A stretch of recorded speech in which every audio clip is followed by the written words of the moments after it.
content of this channel is for mature audiences. Parental discretion is advised.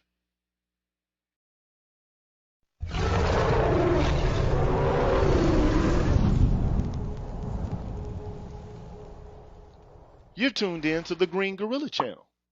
Please make sure to like the video, subscribe to the channel, and hit the bell notification button. And please, feel free to share the video. Thank you.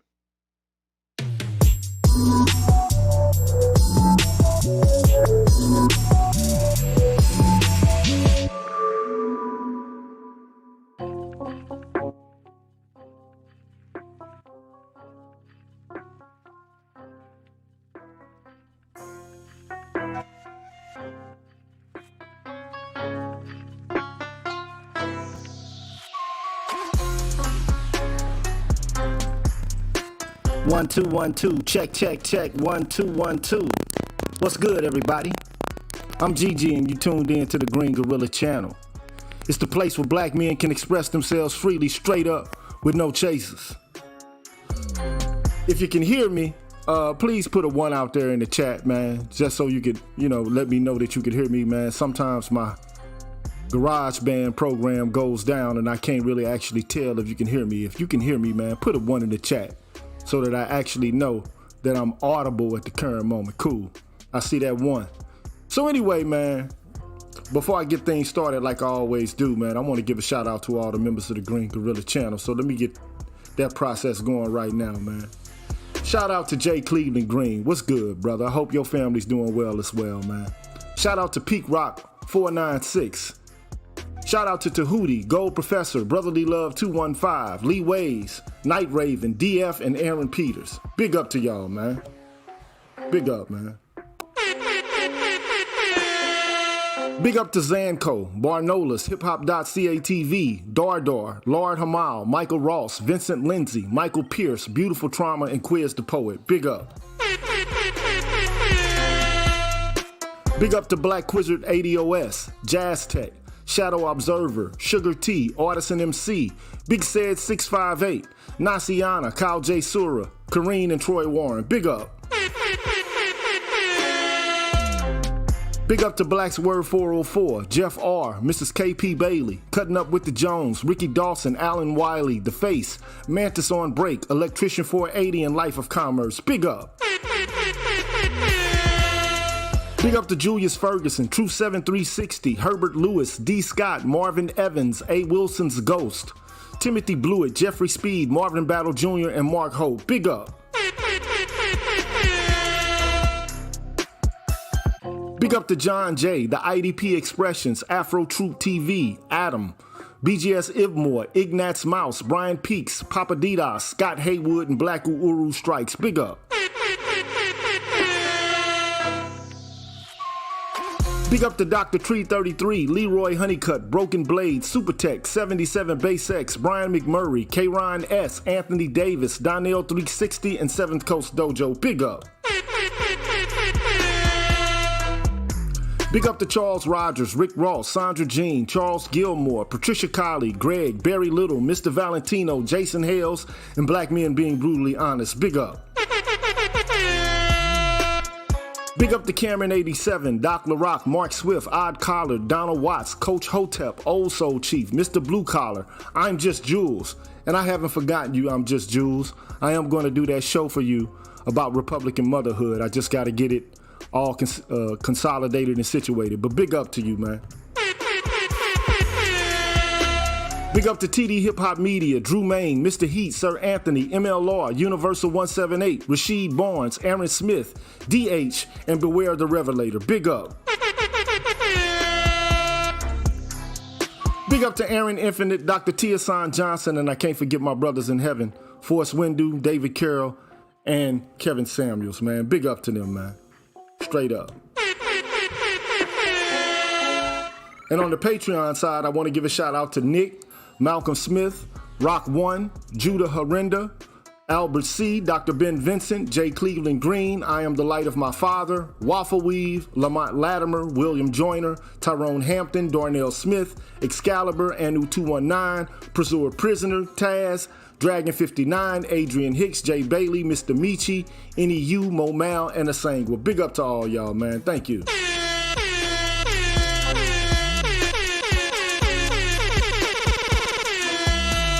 Y'all deserve a round of applause, man. Thank you so much, man. Thank you so much for supporting the Green Gorilla channel. And if you are inquiring about how you can support the Green Gorilla channel on an ongoing basis, man, here's how you do it. What's good, everybody? I'm the G with a PhD, and you're tuned in to the Green Gorilla channel, the place where black men can express themselves freely, straight up, no chaser. Today, I want to introduce you to my new membership program that consists of 5 levels where you can invest in the Green Gorilla channel on a monthly basis and receive level-specific perks. Memberships are special because they improve the quality of the content of the channel and will help me to be able to keep the channel going. Now, to participate in the Green Gorilla channel membership program, all you have to do is hit the join button, which is located right next to the subscribe button on my channel page. Now, for all of my subscribers who decide not to participate in my membership program, nothing will change. The content will keep coming the way it always has. Thanks for watching, and be careful out here, people. Bless.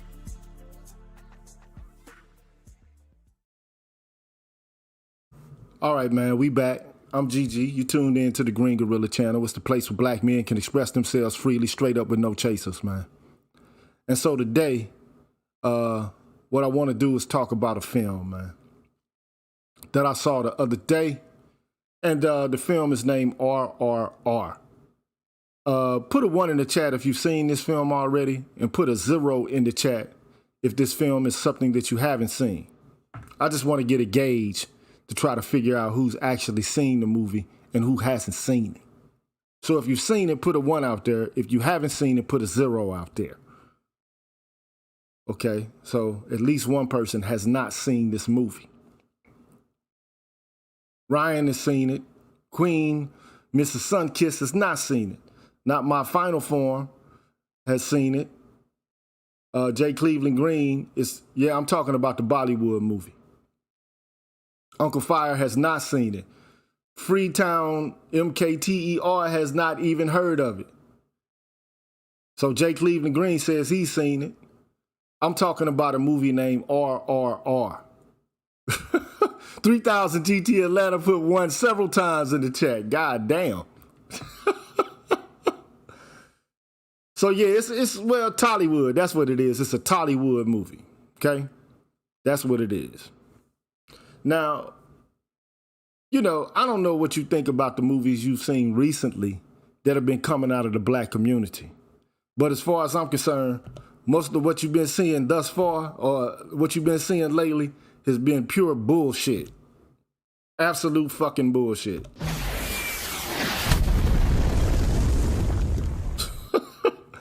Name for me one movie that's come out that black folks have made that has been inspirational, for real. Like, which one, man? Which one? And what are the, you know, the main themes of the movies that you see that do come out from, you know, African Americans? What is it that you see? For the most part, what you're going to get is a heavy dose of identity politics. That's what you're going to get, okay? Now, as far as I'm concerned, you know, this whole identity politics game, man, I'm sick and tired of it, all this woke shit. When I saw this movie, you know, I don't know how it came to my awareness, but it did. Because I'm tired of seeing movies, you know, that talk about women in contradistinction to men, in contradistinction to heterosexual people, in contradistinction to gay people, to trans people. I mean, if you look at the movies and the TV shows, what you see is nothing but a hodgepodge of identity politics. And I'm sick and tired of seeing that shit. I'm sick and tired of seeing it. And when I saw this movie RRR, again, I don't know exactly how it came to my awareness, but my first instinct, you know, to even watch a movie made by Indians is, you know, okay, they're gonna be doing a lot of singing and dancing. Charles, I need you to get in here, man. I'm gonna put the link to the chat. I need you to get in here.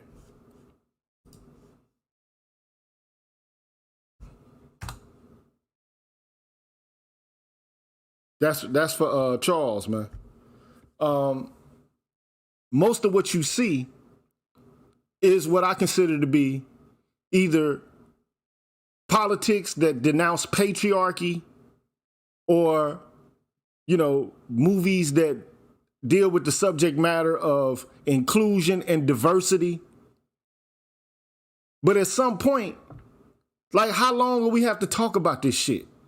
You know, like, I mean, how long do we have to talk about diversity and fucking inclusion? What's up, my brother? How you doing, man? Woo! What's up with you, bro? Man, that movie was freaking fire, man. Now, I don't want to talk about the movie right just yet. What I want to talk about, before we even start to talk about that, I want to talk about Black Panther. Now, you're a comic head, right? Of course, 30 plus years. What was the Black Panther movie about? Because to be quite honest, bruh, I don't even remember what that fucking movie is about. See, the Black Panther movie was really supposed to be Marvel's introduction into Wakanda, the culture. They were supposed, this is what happened. And I'm going to go comic versus movie, if you don't mind. Well, just talk about the movie. Okay. Talk about the movie, and then if you want to, you can backtrack and then have a conversation about how the comics, the themes and the plot and the storyline was left behind from the comics, and a new theme was picked up by the movie makers and the producers and the executives in Hollywood. Now, you can have that discussion. Oh, okay? Yeah. Because this movie was supposed to speak on the ascension to the throne of T'Challa, aka the Black Panther, because of the death of his father that occurred previously in Captain America's Civil War. Okay. He was supposed to go, and he went to the waterfall, and the different tribes of Wakanda, which makes the entire country, came to converge to confirm him as their new chieftain / king / Black Panther, because the title Black Panther is the title of the strongest warrior and their monarch. So he gets challenged by M'Baku, and he wins the challenge. So now he's supposed who is M'Baku? M'Baku is supposed to be from the white gorilla tribe. They're like an offshoot of the Wakandans, like after Vibranium and after they established the lineage of the Black Panther, they broke off and lived in the mountains. So their god is like a white gorilla. Right. They didn't want to call him Gorilla Man because, that wouldn't look good in a black movie. So, well, I mean, if that's the case, why even introduce them as gorillas to begin with? Why even have an allusion to any apes or primates at all? It would seem to me, if you that scared with the imagery, because I'm Green Gorilla. Yeah. I don't give a fuck about it. Okay. Gorilla's a very powerful creature. Exactly. So I don't see anything wrong with using the iconography or the image of a gorilla at all. But I mean, I do understand that, black men were called apes, and monkeys and shit like that. So a lot of people have an aversion to, making reference to that kind of archetype. But that's the storyline, right? Right. Because, he was supposed to be the antithesis of the Black Panther from his tribe. So he wins the challenge, and then in the movie, they embark on going against Ulysses Claw, who basically is public enemy number one of Wakanda. Think of him as Wakanda's version of Osama bin Laden. Okay. Because they actually had a terrorist attack where a lot of Wakandans died when he stole vibranium. So they what is it, Korea or Hong Kong? I forget which part it is. To a underground high rollers casino, and they get into a big fight. You know, the big massive car chase. They capture him. And by the way, in this movie, they actually show when he interacts with his sister, who's very snarky and immature, though they literally gave her T'Challa's intelligence from the comics. So they another thing about this movie, the Black Panther, it had to basically introduce a character that doesn't even really, I mean, she plays a role to some degree. She exists within the comic world. Yeah. But she doesn't play a significant role in the governing of Wakanda, does she?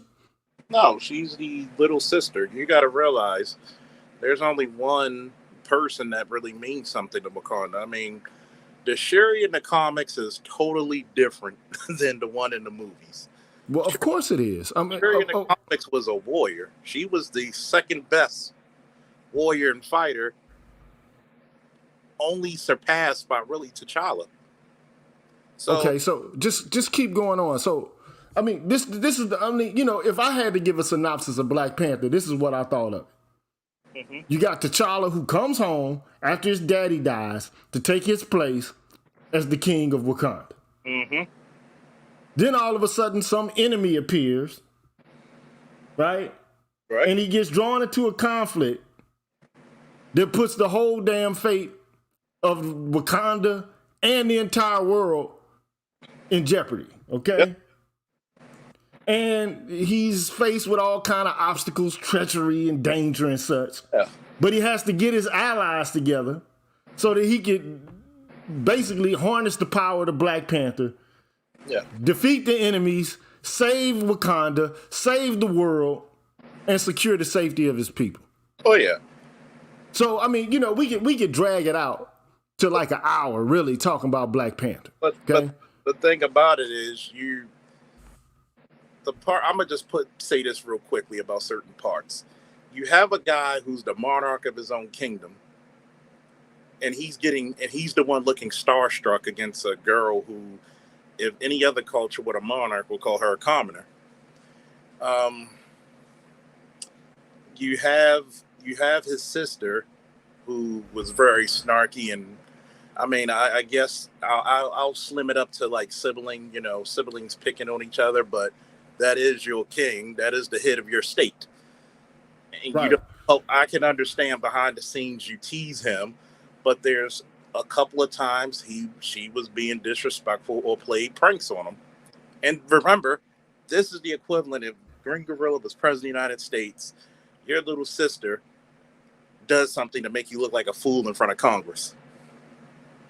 Okay, so basically, I mean, that character was written into the script in order to somehow, include Black women into the mix. Yeah. And now the comics, the comics are going to be a little bit different. She's not going to play as significant a role because the comics were not written with diversity and inclusion in mind. It was a story for comic fans, okay?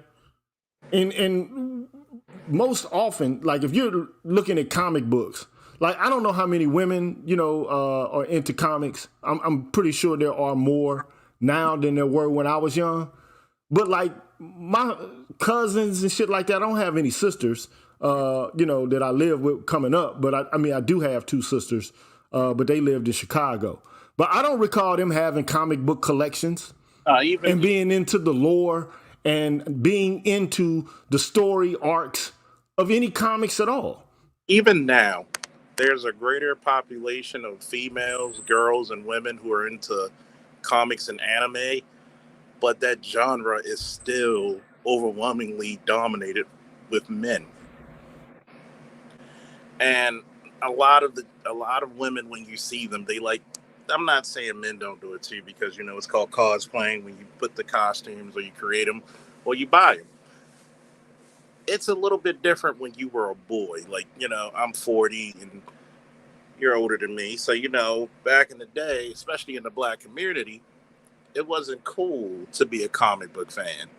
You had to earn your stripes so people wouldn't fuck with you because you like your comics. So what I look at it now is that they're trying to push this agenda that women can do it too.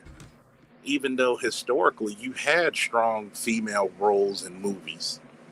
You had Wrigley in Aliens, you had Sarah Connor, you had others. But yet their characters was not to demean the men on the screen. Like, I'm better than you because I could do what men do and do it better. No. Sarah Connors, from the first movie to the second movie, you can see the evolution of her having to toughen up because her reality changed. Compared to now, like, let's say Star Wars Rey, there's no way in hell if she picks up a damn lightsaber, she should be equaling somebody who has formal Jedi temple training from probably the greatest Jedi of ever. And that's the part where it kills the story for a lot of long-term fans. And what you see what Marvel and DC are doing, they're trying to get a new audience, but forsaking the people who made the money and made their characters famous in the first place. Right. I agree with that. I mean, so basically they're leaving their fan base behind in order to usher in this, this whole diversity and inclusion spiel or shtick that they've taken on. And I believe they're doing it, first of all, because they get tax breaks for doing it. Yes, they do, because they actually brought it out in the movies that they have. Like, they'll add a couple more million, or they'll donate. Places will donate 5-10 million to your movie if you add in this number of LGBT, black women, Asian women, or whatever. And for example, just comic wise, there's a character from Alpha Flight, North Star. North Star been out since what? The late 70s. He's been openly gay since the 80s. You never hear anything about him. You probably just the first time you ever heard of North Star, hasn't it? No, because I got the first edition of Alpha Flight. Yeah, Alpha Flight used the Canadian superheroes and shit. The Canadian Avengers, or X-Men as I call them. And you got to remember, a lot of people never heard of North Star, but guess what? If you wanted to bolster a hero who's a part of that group, he's been gay longer than most of the people who want to see gay characters been born or alive. So you don't build upon that. You don't build a good story where, okay, let's talk about what makes this guy tick. Yeah, he's dating men. Okay, make a good story for him. Don't make the story all encompassing about his sexuality, because it gets boring very quickly.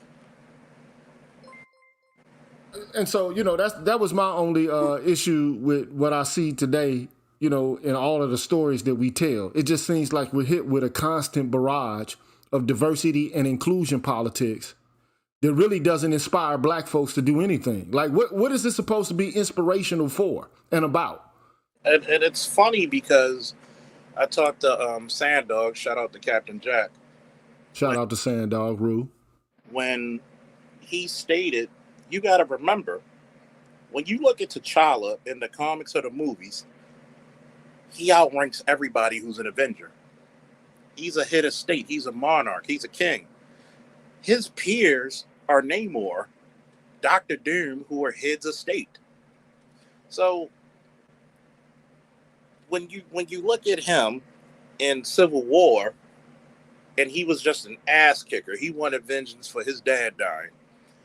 Compared to when you see him in his own movie, I understand that he has to go through the hero's journey, but why forsaking this guy? That's like getting rid of Batman and you're giving all his gadgets and his martial arts skills to Vicky Vale.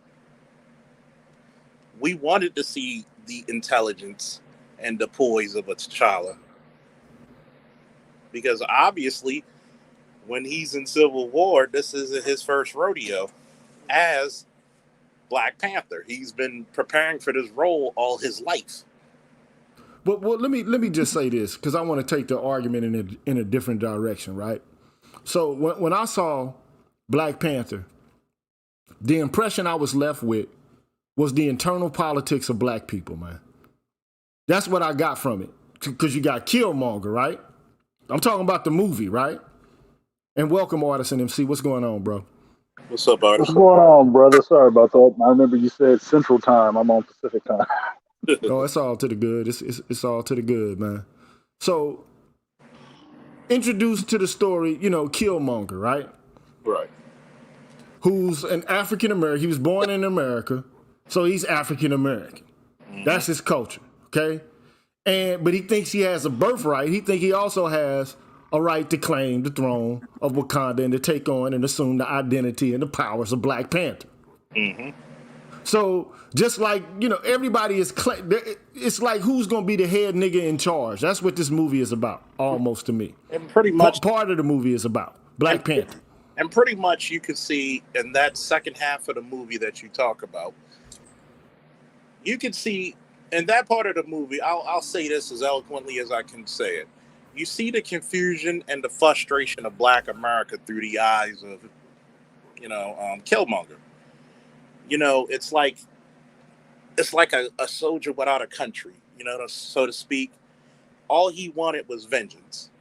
Instead of saying, you know what, I'm Black Panther now, I'm going to make shit right. I'm going to bring more economics to the hood. I'm going to give, if America won't give Black people their reparations, I'm going to give it to them. Which, you know, Wakanda's the richest country. I mean, Wakanda is supposed to be 200 to 300 years more advanced than everybody else. That's how technologically advanced they are. Right. So he could have accomplished that. No, but he's like the average Black folk. I'm mad. I'm pissed. Somebody has to pay. Now, explain to me what is going on at the end of the Black Panther where they get invaded by some aliens or some shit like that. What is that all about? About the aliens? Which one, the movie or the comic? That didn't happen in the movie? No. Not the Black Panther, but it eventually ends up happening, right? Yeah, that happens in Infinity War. Okay, so this is the thing, right? So Wakanda's never been invaded because it's always secret. So nobody knows where it is. So that's why they can't invade it. But plus, anybody who tried to invade it, they were killed quickly. Yeah, people have tried to invade it. Like Dr. Doom tried to invade it. That's what the whole Doom War was about. Atlantis has, you know, found it and flooded it. That's what Namor and them going to war with Atlantis is about. And then the whole thing with Claw has led, you know, people into Wakanda before to steal shit and whatever. But they have not been taken, put it that way. Okay, so I'm getting my timelines messed up and the movie's kind of messed up. But the only thing when I walked out of seeing Black Panther, I thought it was a decent movie. I didn't think it was a great movie, but I did think that the movie was trying to make a political point about Africans and African Americans. That's the taste I was left with when I watched the Black Panther. I couldn't get beyond anything other than the internal politics of black people, whether they be African Black people or whether they be African American Black people. That's what I was left with. I would agree. I think that's the way Ryan Coogler took the script, is that if you plug Ryan Coogler into Killmonger, that's what you're seeing.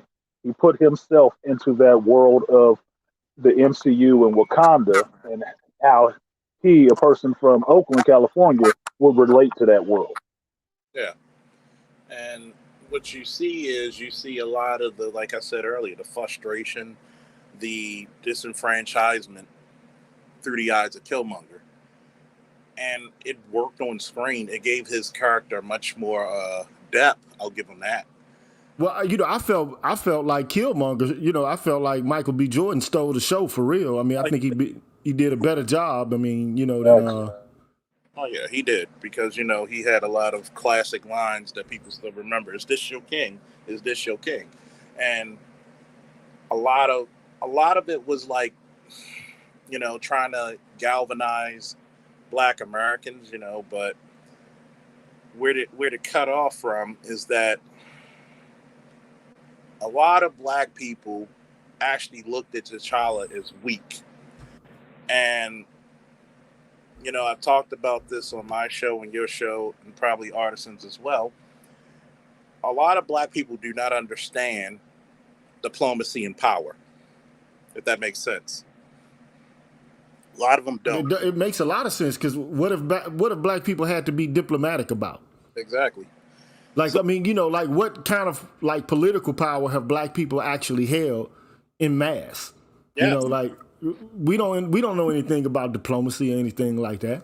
Yeah, and they don't understand that it's cool that you rock with Killmonger's ideology, but Killmonger was going to rock every black person into World War. He was going to have. Right. We've talked about that before, Charles, me and you. Like, yeah, I'm down with Killmonger, but he's going a little too far. This nigga was going to get either black people annihilated or alienated. And yeah, they might have had the weaponry, but you're talking about pure numbers versus. So and this is why I want to have this conversation, right? So Killmonger's the radical revolutionary, but T'Challa is the level-headed leader. Yeah. And he wants to make sure that everybody's safe and that he's perceived as the justifiable ruler of Wakanda. Yeah. Okay? But Killmonger's on some revolutionary shit. Yeah. Now, here's my thing, and this might run into contradiction with some of what you say about like who you should support and who you should not support. Okay?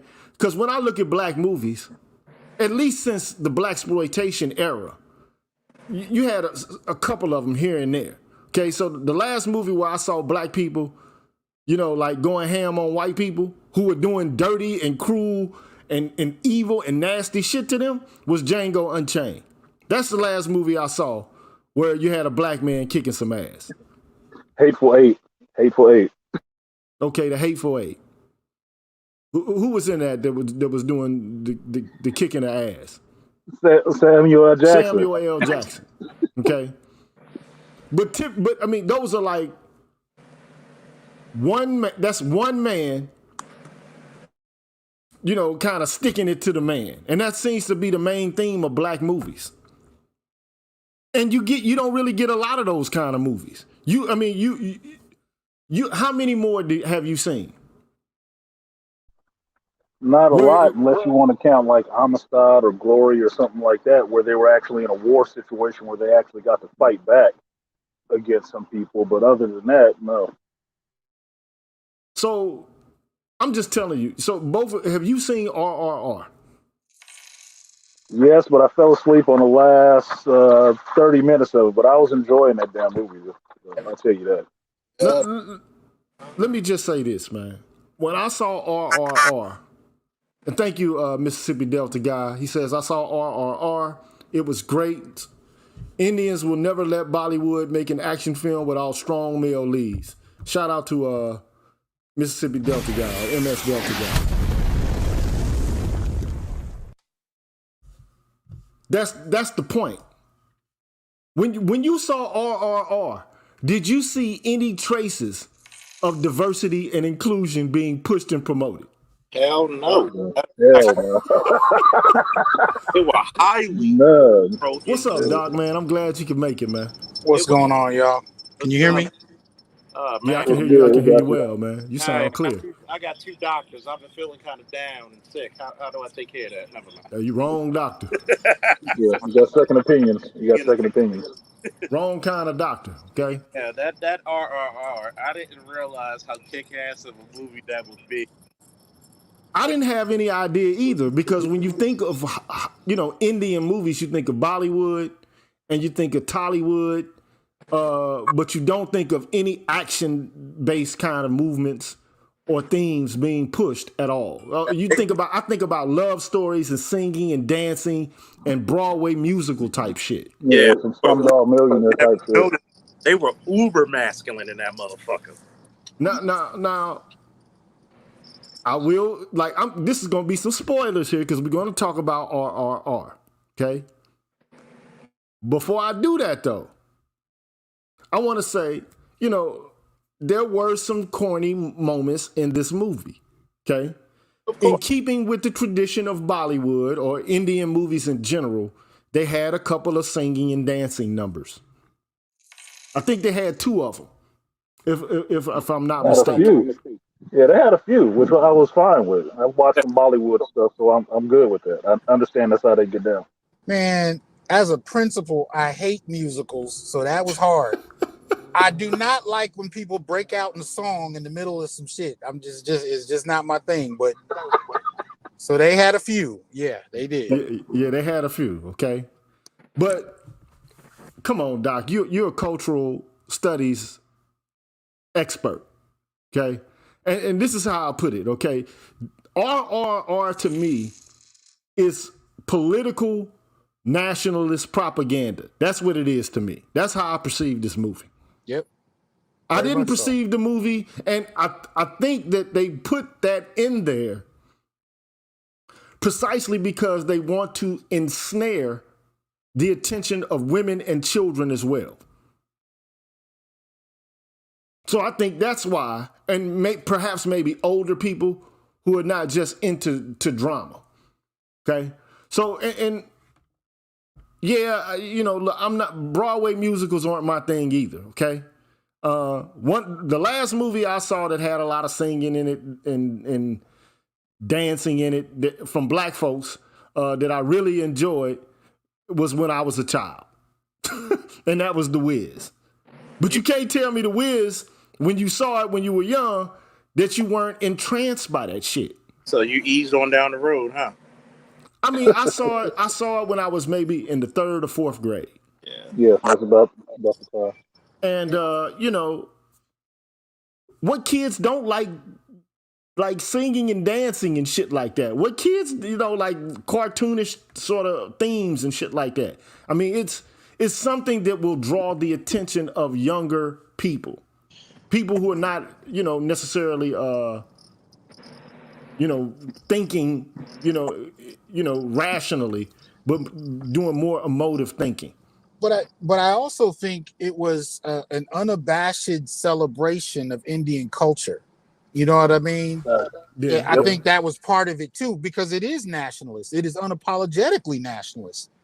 And so I think they put those elements of Indian film, you know, on display to say, hey, this is what we are. This is where we stand. You know what I mean? That's how I read it. Right. That was the way I took it. But you know, I thought of it like this as well. You know, movies. The first motion picture was created how long ago? About 100, 120? 100. Yeah, we're talking about less than 200 years ago. Okay? But the oldest, like, singing and dancing has been around for millennia. you get what I'm saying? So I understand Doc's concern because I thought it was corny. You know, like when they came up with this dance, everybody needs to dance, and they were at the governor's house or whatever the case may be. And you know, I'm sorry, I love that part. That reminds me of Stomp in the Yard. Them motherfuckers was getting it in.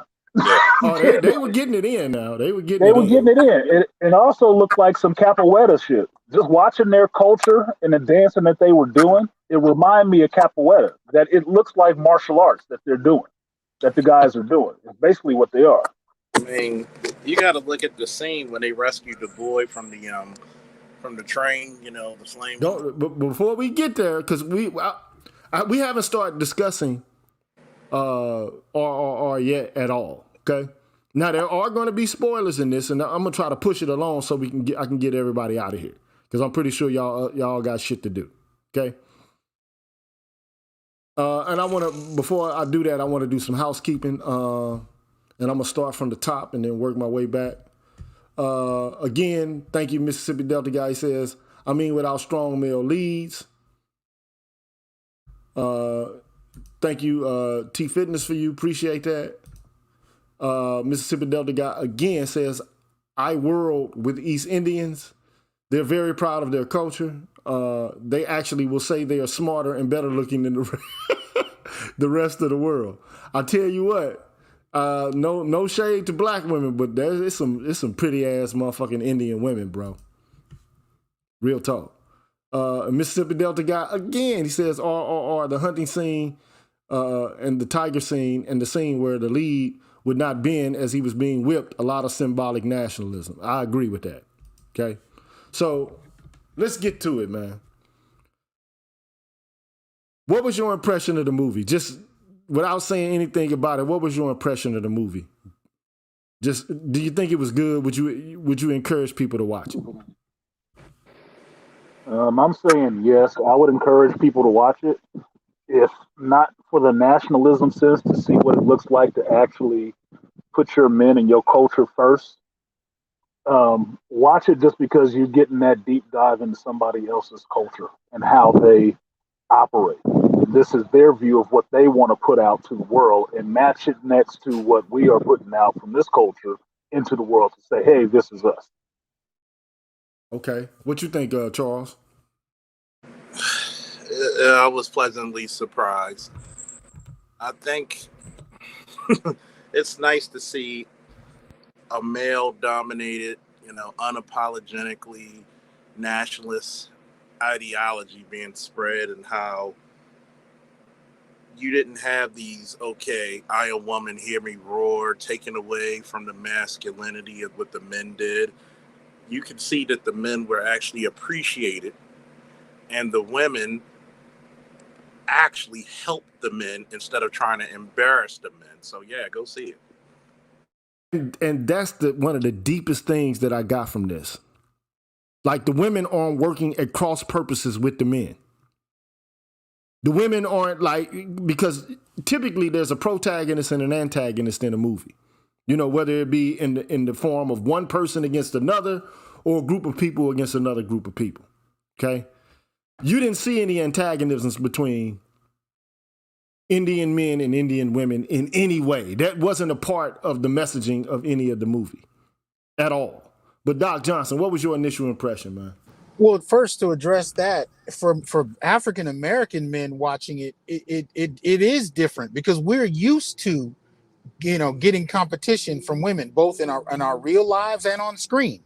The argumentativeness, the competition, the back and forth, that is actually something that's quite normal for many of us. So to watch a film where you don't see any of that was like a cool drink of water on a hot day. It was interesting.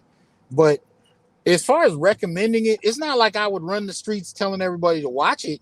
But if anybody asked me, I'd say, yeah, it's worth watching. It's a good film.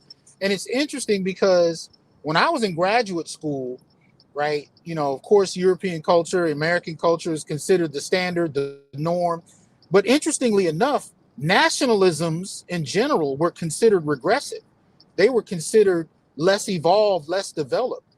But the irony there is, we were standing on a platform of Western nationalism while they were telling us that nationalisms, in and of themselves are regressive and undeveloped. And so there's this, kind of unspoken, irony that we're supposed to ignore. So if we watch this film in my cultural studies program, and we had Indian scholars there, so we would have, at a certain point, they would have critiqued the nationalism, and they would have critiqued the colorism, and some of that would have been deserved, but they would have ignored the Western nationalism implicit in a lot of what we study. And so in this, it was interesting to see an unapologetic nationalism on behalf of Indian culture, where they would outdo European men and challenge European culture and imperialism unapologetically. I mean, I hadn't seen anything reminiscent of that in African American history since the spook who sat by the door. So I would recommend it, and that along those lines. Exactly. That's the only revolutionary movie we got, other than, for example, Django Unchained, or what's the other movie we mentioned earlier?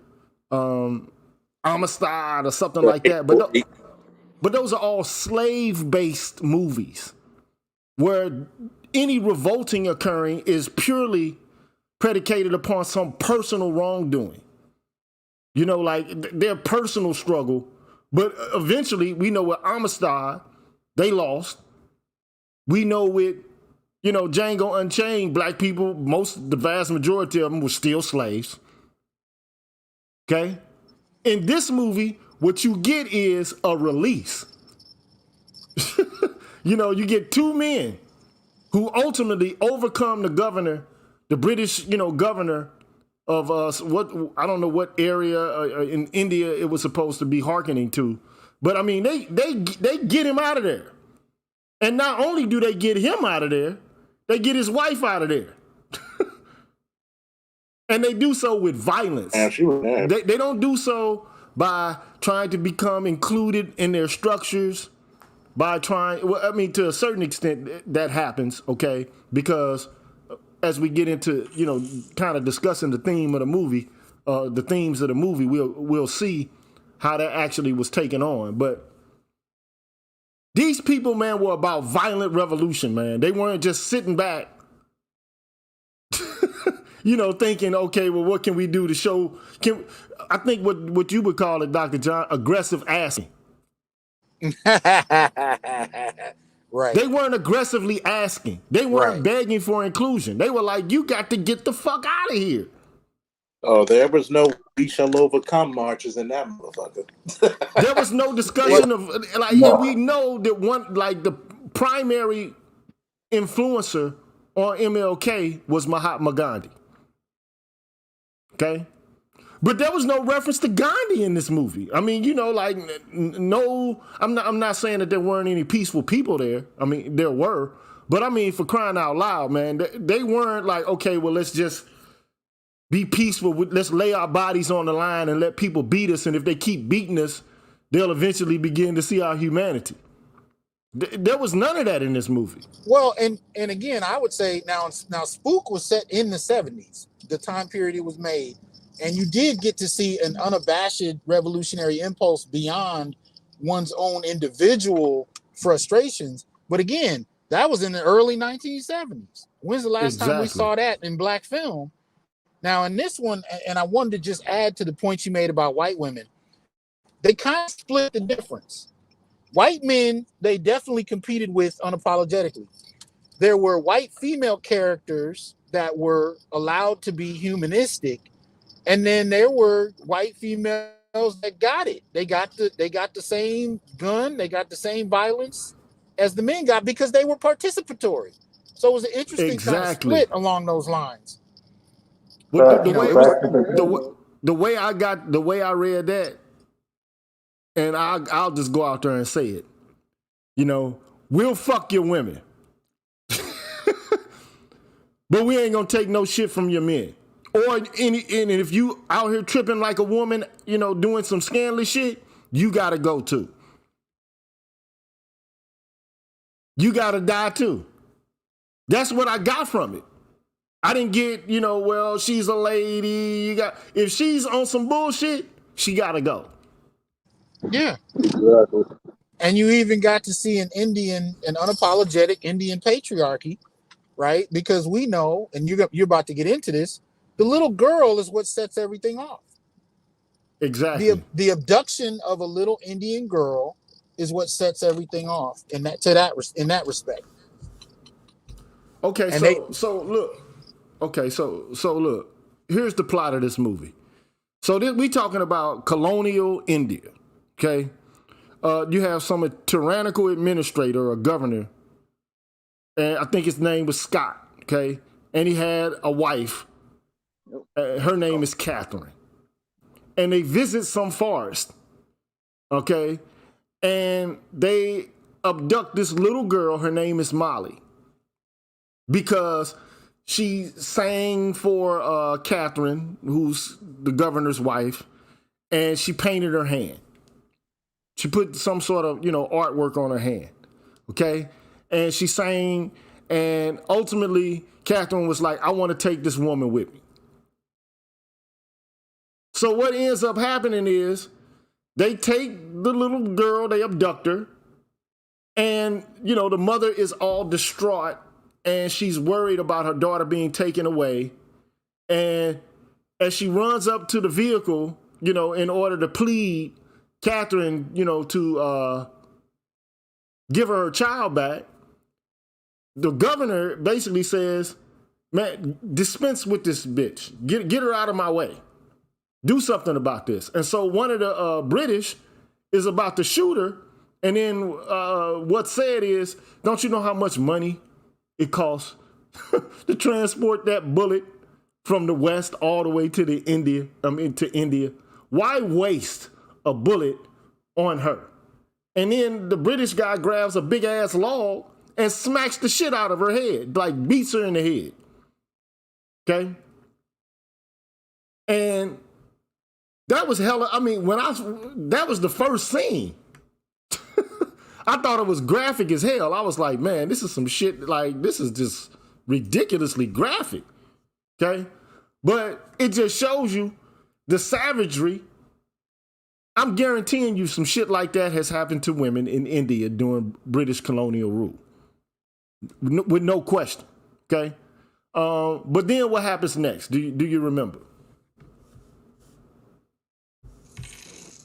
That was the lion, the tiger chase scene. The tiger chase scene. I No, don't that know was exactly. the standoff scene. The standoff scene where you get introduced to Ranja for the first time. And he's Okay, standing out there. So hold on. Let me say this. So let me show. Let me not tell them. Let me show them because I got some footage of this movie. Okay. So let me make myself bigger if I can remember how to do it. There it is. Okay, I got my fair use sign up. Let me take down the banners, the brands that show our names, if I can do that. Man, I haven't done StreamYard in so long, man. I don't even know how to. Okay, there we go. All right. So let's take a look at the scene of how the main character Beam is introduced into the movie. Okay? Let's take a look at that. Take a gander real quick. Let me stop showing that because I don't want to have the stream disrupted. Okay? But when you saw that scene, what was your impression? I thought Bean was a damn dude. I'm like, God, they do make swole Indians because most of the time when you watch television, you always see the funny, kind of round Hindu being silly, but weak and not really looking manly. But that's American television. You watching this movie made Bollywood, and it's like, damn, this motherfucker swole. Right. Fighting tigers and everything. I'm like, they really trying to playing up that there is more to their men than just that one version that you see on, Western television. Exactly. What you think, Doc?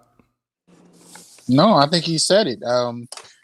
That scene and then the introduction of Ram were the first ones that really reminded me how how I'm used to seeing Indians on screen. Usually very thin, usually very kind of soft-spoken, meek, and usually very assimilationist when it comes to dealing with British or white culture in general. You know what I mean? But I realized on screen, I never saw a muscular, dominant, physically capable Indian cat, even in a fight. I hadn't really seen that. Yeah, like when I, what I think about when I think of the average Indian guy is the comedian, like what's his name, Asari or something like that. Like I think of a geek. I'm sorry. Yeah. I think of an Indian geek who, if he came up against a black person, would probably get his ass beat. And I think that Indians portrayed by white people are going to be portrayed as weak. Okay, yeah. But here they don't portray themselves as weak. Like I've never seen a muscular Indian dude for real. Me either. GG, that's the first thing I say. Like, God damn, this is whoa. I've actually seen him. I've actually. You breaking up, Charles? Like, God damn, what do they make you? Where the fuck they make you?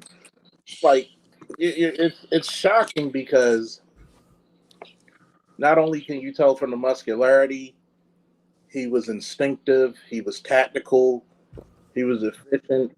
There was nothing feminine about him. Like, every time you get chased by a wolf and a tiger and you hold your own, my hat's off to you. It was, but it really reminded me of the rise of Bruce Lee, because what Bruce Lee was for Asian masculinity, it not necessarily in terms of large muscles, he was extremely cut, but just in terms of being masculine and unapologetically so, being dominant, and then even beating white men. I mean, as a kid, when I watched him beat up Chuck Norris, I had never seen that before. You know that what I was a mean? big So deal. so Bruce Lee kind of made it okay to have unapologetically masculine Asian men, but I had never quite seen that with Indian men in particular. Now Yeah. I'm not a Bollywood person, so I'm sure there probably are plenty of other films where that's the case, especially if you're in India watching your own media. But as far as a Black American watching Indians on TV, no, ain't seen it. I'll even piggyback off the doc. The movie did remind me of Bruce Lee because if you remember, what was it, The Chinese Connection, where it was highly, Chinese nationalists against the Japanese, and it gave me those vibes like, wow, like remember when they had that one scene where it says no dogs and no Chinese allowed? Yeah. Yeah, It reminds me so Yeah, much of absolutely. yeah, it pointed out how the Japanese treated their culture at that time, and that was from the view of Chinese people, not from the view of Japanese. I would say that this movie, a lot of the times, it was reminding me of a lot of the new Indonesian stars and stuff like that you've seen, like in the Raid movies and Tony Jaa and stuff like that, where they're getting their feet under them to actually tell their own stories. And you see, like when Ranja Ram was introduced, I mean, that looked like a scene out of Hero. I'm like, That I was was sitting there ridiculous. looking for it. I'm like, dude, am Hey, I watching a Jet Li movie here and they're handling business with just a stick? I mean, I was thinking of Officer Charles when he did it. you I know, you was know, like, man, he as, must got that Cocobolo. as soon as I'm not gonna lie to you. As soon as I saw that scene, I was like, "Watch one of these motherfuckers bring me up with that." It's funny because I've actually been in scenes like that. Believe it or not, not as strong, but I mean, I held my own. But it's funny because he was determined, and he was like, like the Canadian Mountain, we always get our man. And speaking of that scene, what happened just after he just whooped everybody's ass with a stick, which was amazing. Think of how the frustration really began in his eyes when he didn't get the promotion. oh Oh man. yeah, he was heated. But hold on, before we go there, I'm gonna play a little bit of that because we gotta. But the one thing this movie does is it establishes the two primary male characters as entirely and absolutely and utterly masculine. Yes, they did a great job of doing I that. mean, there's no bitch in them. None. None. Do you understand what I'm saying? There's no sheepishness in them. I mean, not to say that there's no kindness or warmness there at all. Okay, that is there, but I mean, for the most part, these guys are not like penis twisted, buggy pushing men. No pretzel dicks. No pretzel dicks. So look, let's look at this thing. Let's look at it. Let me pull it up here. And I can only show so much of it. I can't show a whole lot of it because they'll begin to flag me. So let's look at an excerpt of this. All right, I think they blocked me for a little second, but it'll come back on, man. But what was... Let me see if it'll come back on. Can y'all hear me? Yeah, I can hear you. Yeah, so they blocked the stream because it's some copyrighted material, man. It'll be back on. They say they temporarily blocking it. So you mean it's shut down on YouTube right now? Yeah, it's shut down on YouTube, man. Yeah, you got to have a banner up over it a little bit. I got fair use over it.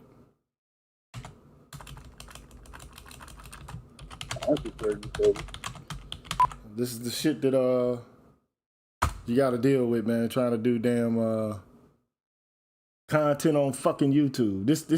But I mean, I got the shit off of YouTube. That's what fucks me up about it. Exactly. That's what messes me up about it. Like, dude, it's right here on you.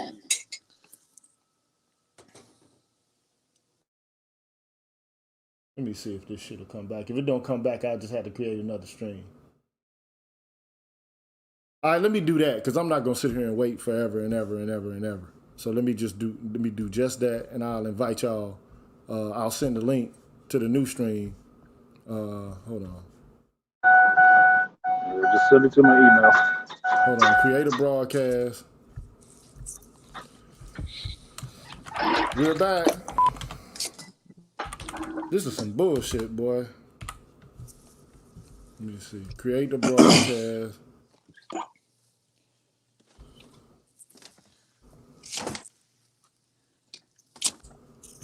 All right. Let me go live.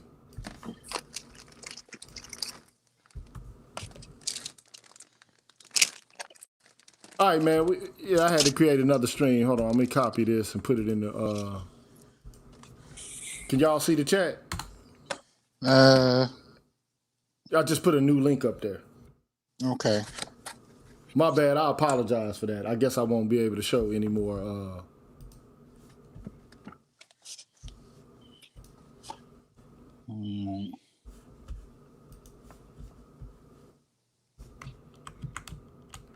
Oh, it's back on. This motherfucker back on. Okay, so we back, man. My bad. I was about to create another stream. Let me cancel that. The stream is back on, so it just temporarily blocked it. So go back to the other one. You don't have to worry about that. Yeah, I'm still here. Okay, cool. So let me end this one and go back and stay on the one. So you got these male characters. I mean, they're not bitches. Okay, they're hardcore men. So ultimately, the next scene in the movie is when, after these scenes, you have a situation in which you got to mute somebody. Yeah, I don't know who I got to mute. Who's in the car? That's Artisan? Yeah, Artisan is in this car. Yeah, I'm muted. I'm muted up. Okay, and Charles is gone. I think he went to the other stream. So he might, who knows, man. I apologize for that. You know, when I showed those clips, they just, they shut the stream down, man, because they don't want people using other people's stuff on streams, which it confuses me. But anyway, back to the film, man. So what happens next is you got Beam. He's one of the main protagonists of the movie, and he goes out in search of Molly, okay, the little girl who was kidnapped. And in order to figure out, you know, because basically there's word that gets out that there's somebody from the tribe or the area where this girl was kidnapped who's looking for her, and he won't stop. From hell to high water, he's going to find that girl, and he's going to expose us to great risk. And so a proposition is made to a group of policemen that the individual who is able to, you know, find this man will eventually be appointed to the office of special officer or some shit like that, okay? And he sets out a plot, Ram does, in order to find this individual. But what ends up happening is they eventually form a friendship, right? But they don't even know that they're, you know, Ram doesn't know he's actually in contact with the person that he's looking for and becomes his friend. So you remember that part of the story, right? Yes, sir. Yep. Best friends. I mean, I haven't seen best friends like that since I was in third grade. Like, they were unapologetically, you know. Look, I was jealous, Dr. T. I was jealous of the man. I remember what that was like. Yeah. Men in adulthood don't really get down like that anymore, but that was like fourth grade unapologetically friends kind of thing. That was like, you know why? It's that word that Charles just said, bromance. That's American culture fucking making everything sexualized or weird for guys to do, which is just, I got my cool partner that I do everything with. It's like that scene where Step Brothers, hey, did we just become best friends? Let's go do some karate out in the backyard. Yeah. Yeah. You know, that's when your boy help you get at a girl, whereas, you know, as an adult man, you can't get at a woman, somebody looking at you sideways, but, you know, that's a whole nother level right there. So what Dr. Johnson is talking about right now in terms of, you know, Ram ultimately helps Bean get this white woman, okay? Or, sets out to help him form a connection with this white woman. But, in our community, if you ain't got women, you consider it to be a bitch ass nigga, right?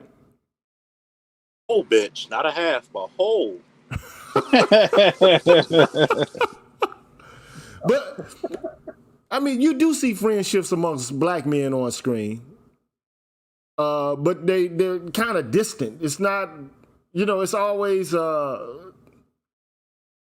black men have this funny relationship with each other on screen, man. It's like they're always going off on each other, being disrespectful to each other, joning on each other. But here you see a genuine friendship. And I think that's important, though, because how you going to win a war if there's no friendship amongst men?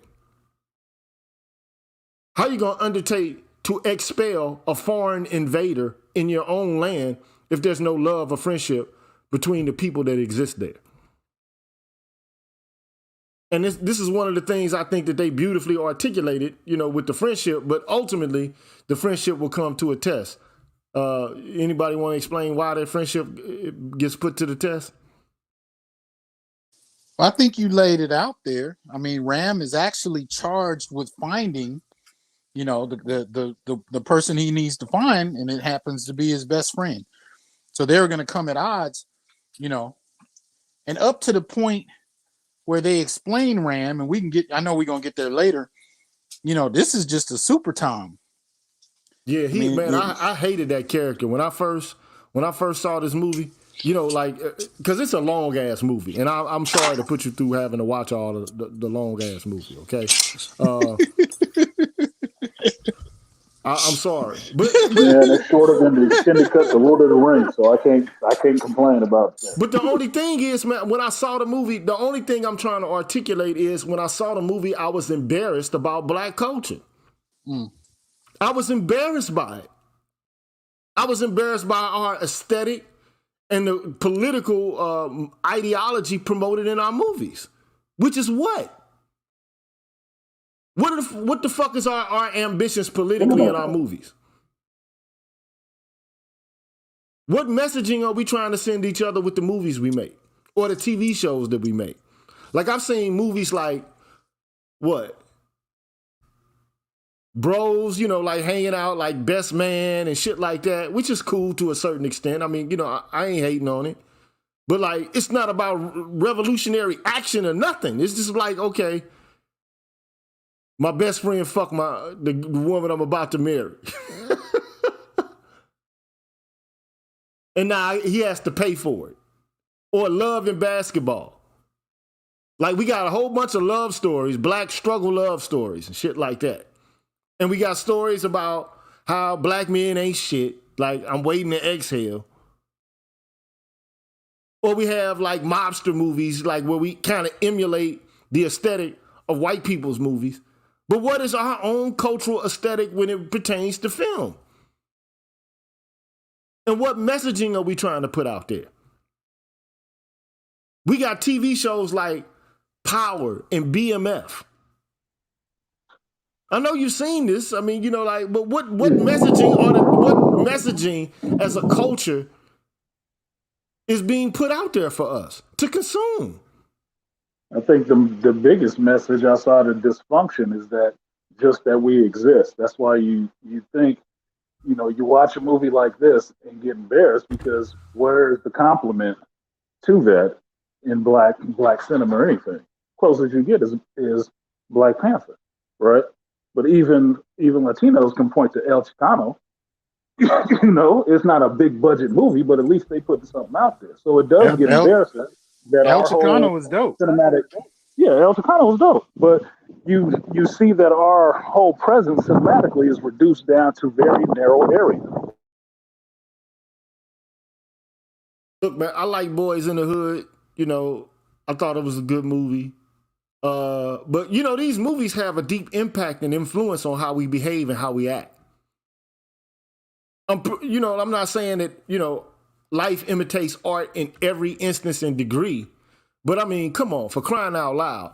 I remember when the movie Colors came out. Do you remember that? Yes, sir. Yeah, I'm a Gen Xer. Come on. Nobody in my neighborhood, bruh. Nobody in my neighborhood. When I left for college in '89, bruh. I didn't come back in the summer of '90. I stayed in New Orleans. Okay. But when I came back, man, you had motherfuckers in St. Louis gang banging with Los Angeles gang colors and shit. And I'm thinking to myself, where the fuck did this come from? And you know where it came from? Colors, man, the movie. That was one of those touchstones because I'm in Richmond at that time, and I can remember the switch when Colors came in, when the song came out by Ice-T, when everybody saw the movie, and then I was in fucking private school at this time. I saw private school kids going from just being regular ass kids to now everybody got to have a Raiders hat and a derby jacket and some baggy jeans sagging a little bit. I'm like, this shit is ridiculous, dude. It's just like it was a whole wave that took over these folks.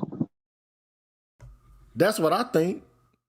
So you got black people clinging to what's being put up on the screen, especially young men who don't have heroes and archetypes to look up to as emblematic of what manhood is about. And that's everybody else in the world is doing it. And we got white motherfuckers writing our movies. I think, didn't Dr. Johnson, didn't you just cover a movie, this The Warrior King and some shit like that, and some white women that wrote the script? Yeah, exactly. So I'm embarrassed. I'm literally embarrassed, man. When I watched this movie, man, I was embarrassed by it. Like, damn, they have heroes. Because when I was young, man, I used to grow up, and you know, one of the best things in the world to me was to see like the Clash of the Titans, or you know, to see Conan the Barbarian, or to see, you know, like the movies with Jason and the Argonauts or some shit like that, where you got these larger than life characters who come into their own and they go on a journey and they expunge and expel evil in the process. But you know, and I think to myself, there's a deficit of these movies for us. I agree. And the movies that we could have that put us in the forefront as these heroic protagonists become what? Hancock. well, but that's one of the reasons I've been so on it with Black Panther lately, so pissed about it, because we've had so few instances since the 70s. But one of the things I will say, and RRR helped reinforce this for me, I believe that Black aesthetics, Black film, Black comic books, Black whatever, are the most supervised and scrutinized productions ever. It makes no sense that you don't have a Spook Who Sat by the Door since the early 1970s. It doesn't make any sense unless you have the imagery of Black folk being supervised to such a great degree that you can't even get, even if you make the film independently, you can't even get it distributed. I mean, this is something. Who's the brother that made the film about the brothers who go down to Brazil? What's the name? Frustrated, I think was the name of the film. His name. Goddamn, his name was on the tip of my tongue. But he actually, via a number of brothers on YouTube, he talked about how when he went up into TV1, it was a lot of Black women there, but they were working for, those who were coming from a whole nother racial group, and what they got to put on the screen, they didn't even have determination over. And the kind of imagery that's unapologetically masculine doesn't get foregrounded. So I truly believe it's not an accident. It's not at the failure of Black America. I think it's more than that. I think we're supervised. I think we're scrutinized. And I think those things are purposely downplayed, because the 70s was a perfect opportunity to continue building on that. And what happened? Hollywood used us to get out of bankruptcy early on, and then those films shut down entirely.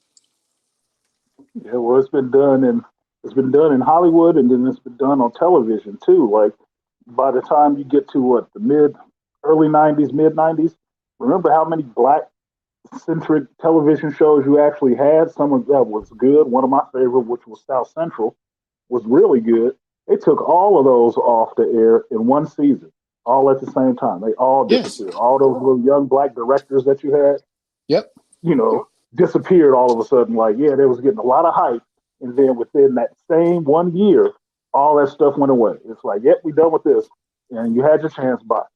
So I would agree with you, Dr. Tiasan. We are so fucking supervised when it comes to black representation and what we put out there for ourselves to give to other black folks that it will never see the light of day. Some of it, especially if it's too revolutionary. Man, hell no. I conducted an unofficial kind of test in my own home probably about 6-7 years ago.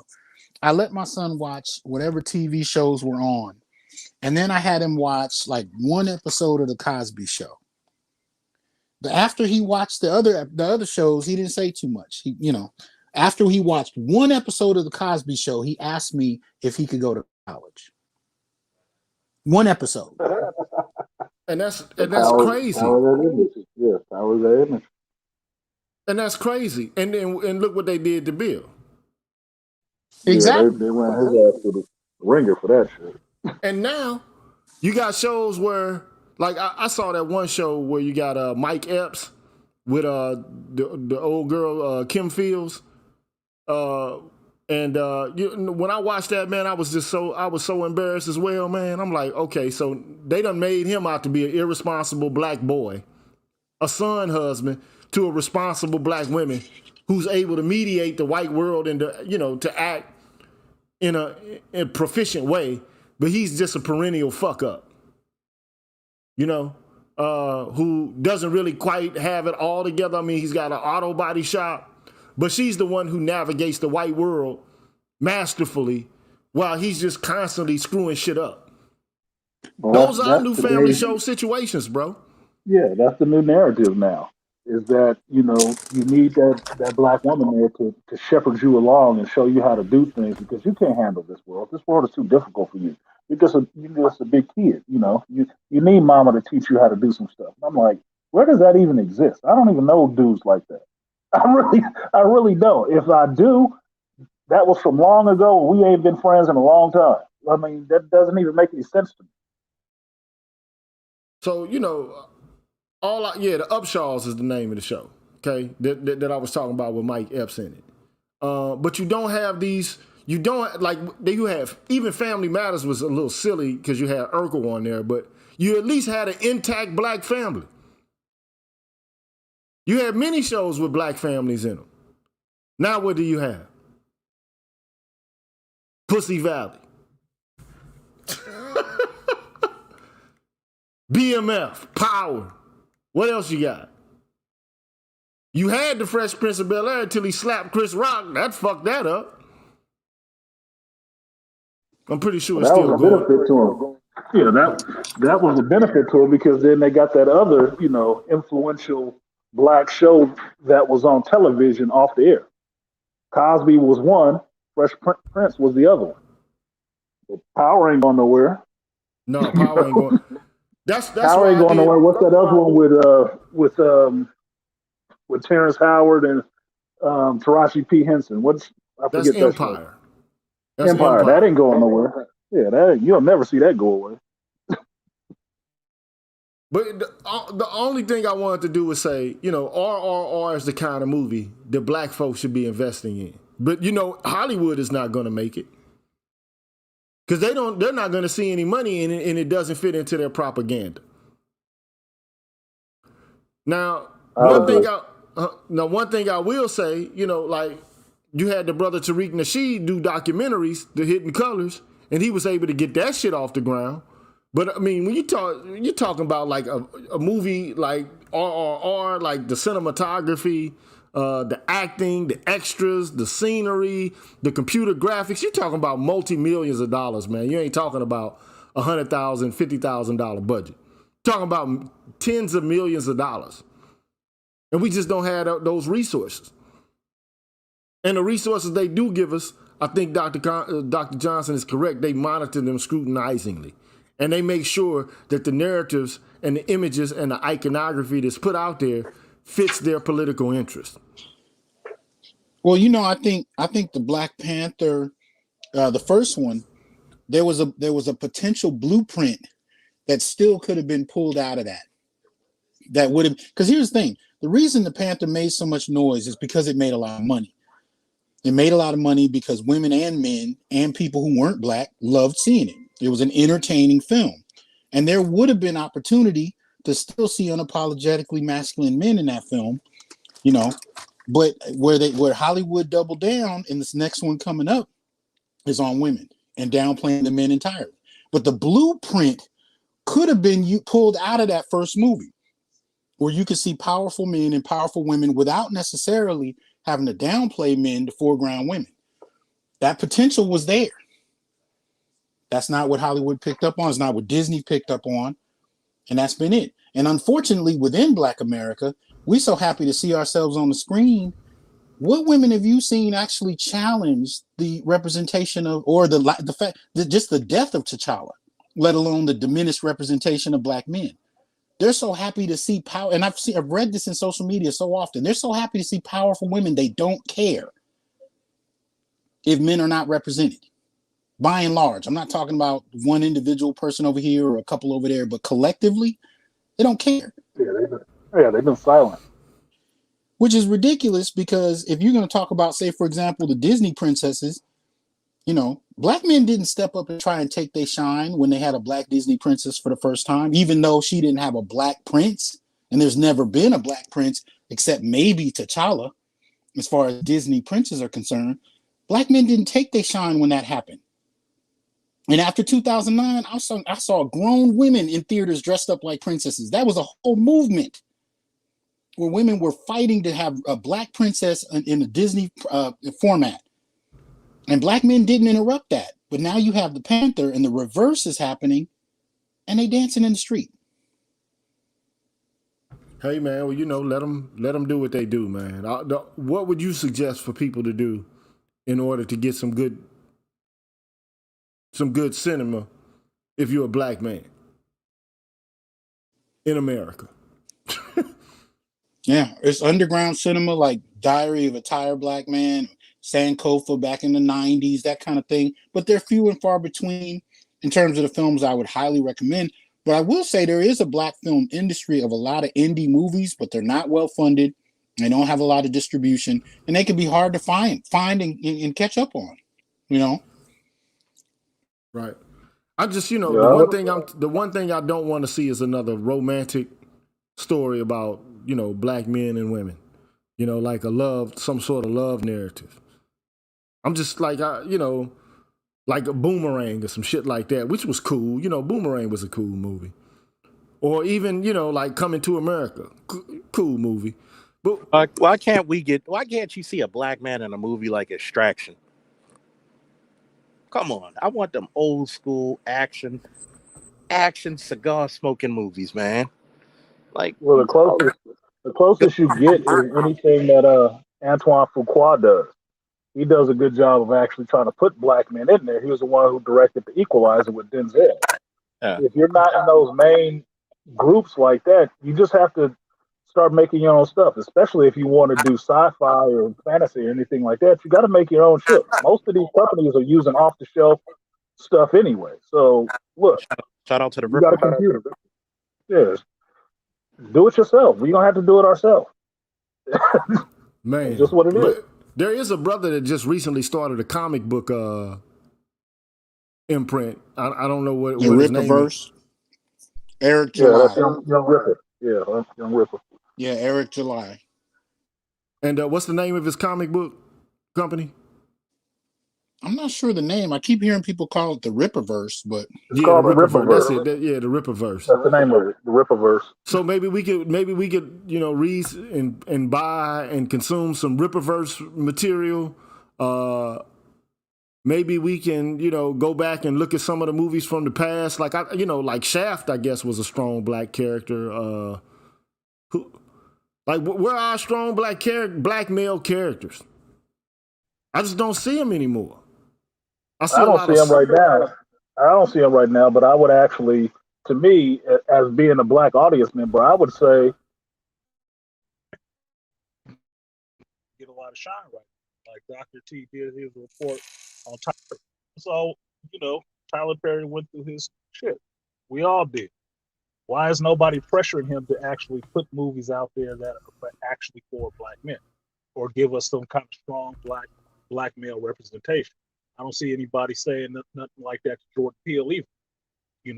I get people telling me all the time to watch Black AF on Netflix, but I'm not hearing that is anybody pressuring this dude to actually give us some of that black stuff. He got all this money. He fine with making jokes off of black people, but he ain't good with actually making something that powers black men. I mean, what the hell? So we got let me give Joe from DC a bone. Appreciate that, my brother Joe. There's a brother here who's named Typhoon the Reaper. He says, I appreciate this conversation. I actually released my own sci-fi fantasy myself 3 years ago. All black main cast, written in a simplified scripted format. Let me know if you would like to know more about it. I would like to know more about it. Because I'm a sci-fi, I love sci-fi, just like I love fantasy and I love comic book movies or comics. So I'm just pissed off that I don't have anything. Like, if I have to think about the hero's journey only by watching people who are white or Asian or what? Now Indian? Those are the only places we can get heroic male characters? I mean, at the end of the day, man, black men are going to have to start putting their dollars down for what they want. This is why I intro every one of my shows talking about black male media, and I've heard other brothers like O'Shea do it and Obsidian, and they're right. That's the only way it's going to happen. And YouTube is low level as far as that. But it's interesting when I watch it because I see brothers who would rather spend their money with other folks for this and not get the things they want. Look, man, we talking about the manosphere. Y'all explain to me how women can come in the manosphere and grow their channels over 100,000 in roughly a year. And some of the stalwart brothers we've been watching for years are having trouble getting past 40,000, 50,000. And it's all black men watching it. Facts. I'm watching donations come through to support those channels, and then when they come through the brothers, it's $5 here, $3 there. But I'm not saying that just to say donate more, but I am saying you got to put your dollar behind what you want to invest in, and if we want to see ourselves, we got to be willing to fund it. Now, a certain brother I know tried to create a documentary, and he should have got the support he was pushing for. I don't know if you want to talk about that. But, man, I'll talk about it, man. I just think, look, let's just be honest about this, man. A lot of niggas in this space or people who consume content like this, their mind is on pussy and relationships. That's all they give a fuck about. That's as far as their ambition extends. It is what it is. So, if you don't, like, a motherfucker will talk about the problem, but they won't be a part of the solution of the problem. And then they'll complain about you. They'll go out of their fucking way to tell you that what you did was somehow going to be a detriment to the black manosphere or the black community rather than a benefit.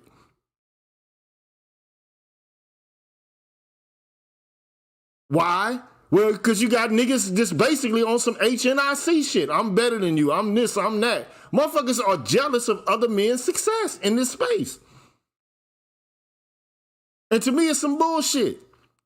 And then you got these same dudes, they'll go give it, like you said, Doc, they'll go give a woman, man, $100 hit, $200 hits. Oh, we love you, sis, blah, blah, blah, because they need a pat on the back from a motherfucker with mammary glands and a uterus. Like they wasn't breastfed or some shit. Thanks.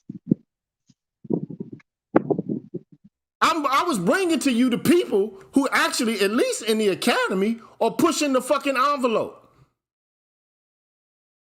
And it was right there at our fingertips. All we had to do was give 10,000 motherfuckers to give $5. You got enough people in this space, man, to watching these videos to do that. Now I had 500 men that contributed, damn near. It wasn't enough.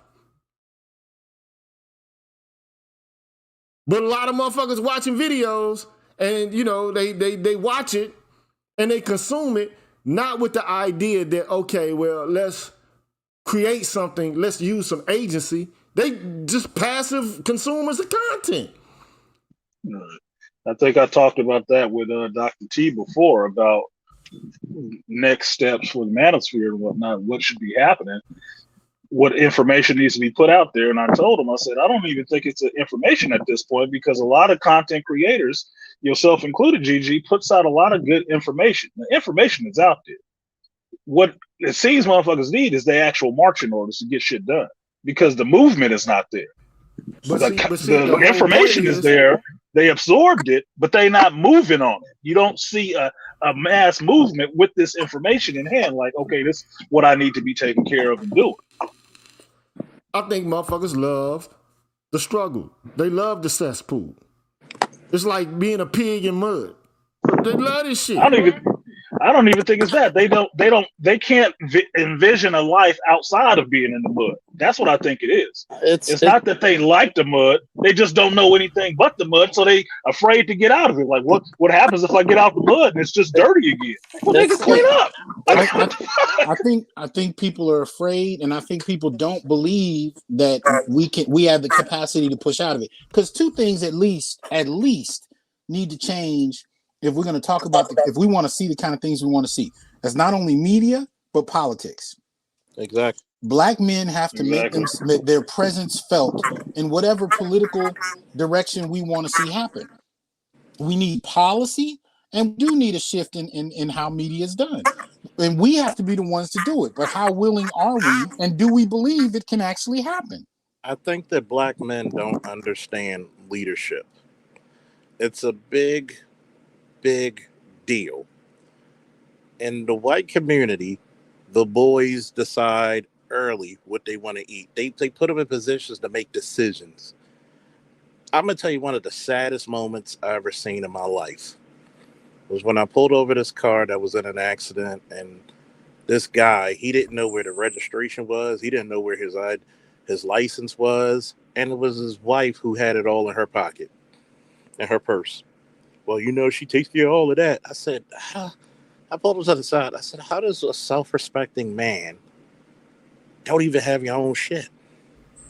It's like you're afraid of the unknown, but where you are is going to get you killed. I'd rather take the unknown. And man, motherfuckers will go out and pay a bitch on OnlyFans and won't dedicate fucking $5 or $10 to his own political advancement. I mean, even by means of a fucking documentary, bro. That pissed me off. Motherfuckers will go out and buy 3 or 4 40 ounces, some cigars, and a brand new hat or some shit like that so they can get some attention. These guys are not oriented towards their own advancement other than their own individual advancement, which they identify with masculinity, being able to work for somebody.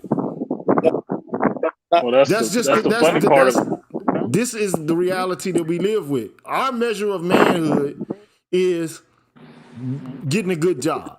Mm-hmm. That's it. Being in servitude to someone else. Now, I mean, you know, what can I say? I'm not mad about it. All I knew was I said, here's an opportunity right now. We're in the throes of a political movement that started from the streets. You know, like at least the energy of it was at a peak. And it could have been a glimpse into what black men are thinking. Not just, you know, motherfuckers on YouTube, although I was going to interpolate some characters that BGS told me, interpolate these people, man. Here's some people you need to talk to. But because they all fucking figure that YouTube is the end game, which I don't understand how you could be a grown-ass fucking black man and consider yourself to be intelligent and to think that YouTube is the end game. You answered it right there. How can this be the end game? How can YouTube be the end game? In terms of propaganda and the proliferation of messaging. How can YouTube be the end game? And your notoriety and popularity on this? You know why? It's because there are people who just want to vent and never really change their problem. They just want to suffer in silence just a little bit more pleasantly. That's all. Now, I mean, you know, I'm not saying, look, I can't say I know everything. I don't. I make mistakes, and some of my arguments, you know, are not as strong as they could be. You know, look, I'm human. But at the end of the day, I know I'm just as much a black man as any black man, whatever walk of life he's in, whether he's rich or poor, right? Whether he comes from the suburbs or he comes from an urban ghetto, whether he's from the north or the south, the east or the west. Many of our experiences are similar.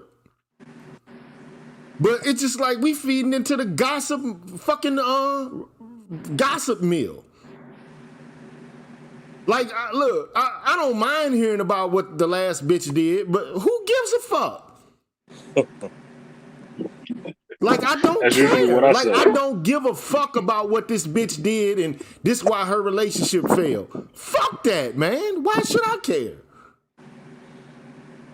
That shit ain't moving the needle on black male progress or black progress in general. Oh, look at this bitch. She did this. Look at her. This is why, and many women today, hey, it is what it is. Like, this shit is like the Inquirer or the fucking Star. To me, it's TMZ, but with a black twist to it. So, let's talk about what it is. I mean, I want to talk about what the good doctor said. Black men really never supported their interests. It's amazing how all you got to do is have a cute thumbnail and an accent, and these brothers will donate cash and cash and cash. You know, I'm grateful for anybody who donates when I'm on. But there's some stuff that you see when you look in and you're like, wait a minute. Y'all donating to somebody. And I've seen some people donate to people who speak negatively against them. And it surprises the hell out of me. Like, you're like, it's like the doctor brought up. The political movement needs to be the next frontier. We have a bad habit in our community of praying for leaders instead of grooming leaders. You never know who's going to be the next person you inspire. You never know. Well, all I know is, bruh, it's almost as if we don't want to, like white people don't want to see another black messiah. We don't want to see one either. Exactly. Or if we do see one, it's got to be gynocentric in character and in nature. And if it's not worth doing. You know why, Gigi? Because if the women don't approve of it, why should I like it? That just shows their programming right there. It's called because if the women don't approve of it, if it's not going to bring women to the table, then why am I interested in this shit?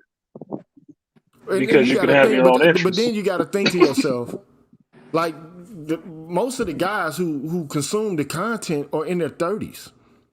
In their 40s. Oh yeah, I look at the demographics. If you ain't had no pussy by then, and you ain't been able to work it out by then, how you gonna work it out?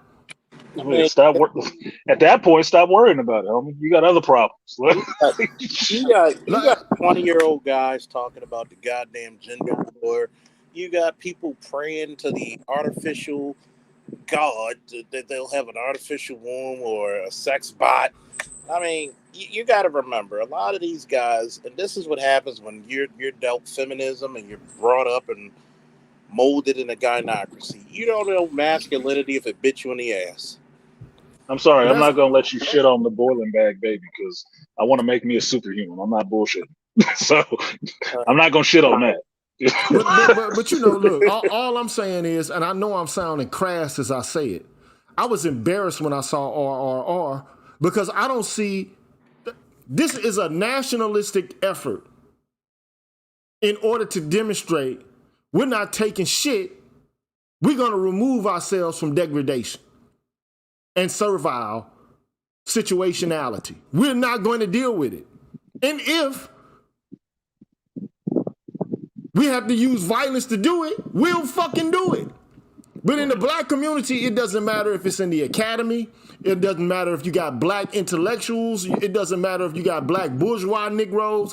It doesn't matter if you got black people in, you know, the higher echelons of working class. Everybody is like, fuck niggas. Well, here's the thing, JG. You remember what RRR stands for, right? Which I thought was a powerful statement. What the title of the movie is an abbreviation. It actually stands for something. And it was raid, roar, and revolt. I'm like, oh shit. That yeah, you had to abbreviate that. That would shut down a movie real quick. Like if that was a black face on that movie and that was the name of the movie, you'd had and it released in theaters, the only thing you would hear on the news is how many police was outside the theater. That's the only thing you'd hear. Because they would automatically be on edge. Like, you can't be stirring these black folks up like that. Don't do that. And you know, but the whole thing is everybody acts as if, like, I just keep hearing this question about, well, you know, women are requiring this, or black nationalists are requiring this in order to demonstrate manliness or something like that. My first thing is, if women are your motivation for revolt, in and of itself, just so you can get access to sex, because you're having trouble in the so-called sexual market, you're already lost. This is about fucking human dignity.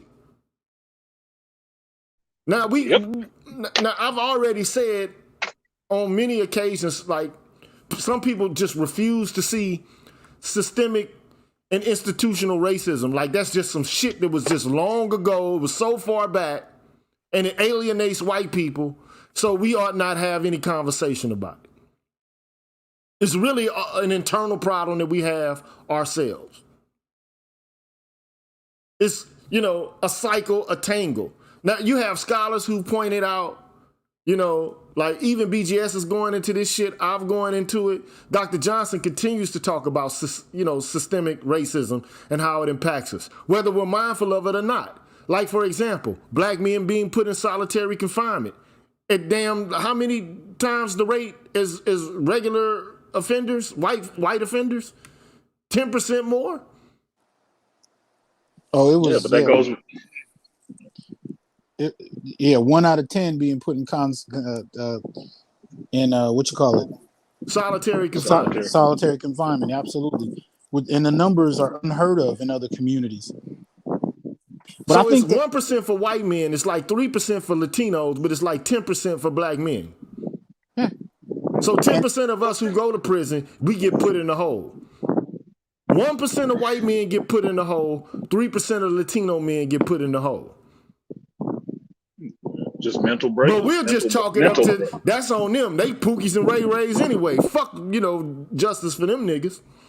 They shouldn't be in jail. Even though we know a lot of times when we go to jail, it's on some bullshit trumped up charges. Now, here's something I noticed about RRR, and I can be completely wrong, because again, I don't follow Bollywood. I never even heard the term Tollywood until you said it at the beginning of the show. I'm not even sure what the difference is. But the few Indian-made films that I have seen are pretty much the ones that made their rounds in America. You know what I'm saying? Life of Pi. You know what I mean? What's the one where he's on the game show the whole time? You know, I forget the name of it right now. It's a big Indian romance flick or whatever. And then there's another where they got a British Slumdog Millionaire, and then they got the other one where they have the British hotel in India for old white folks. Like, those are the only films I saw.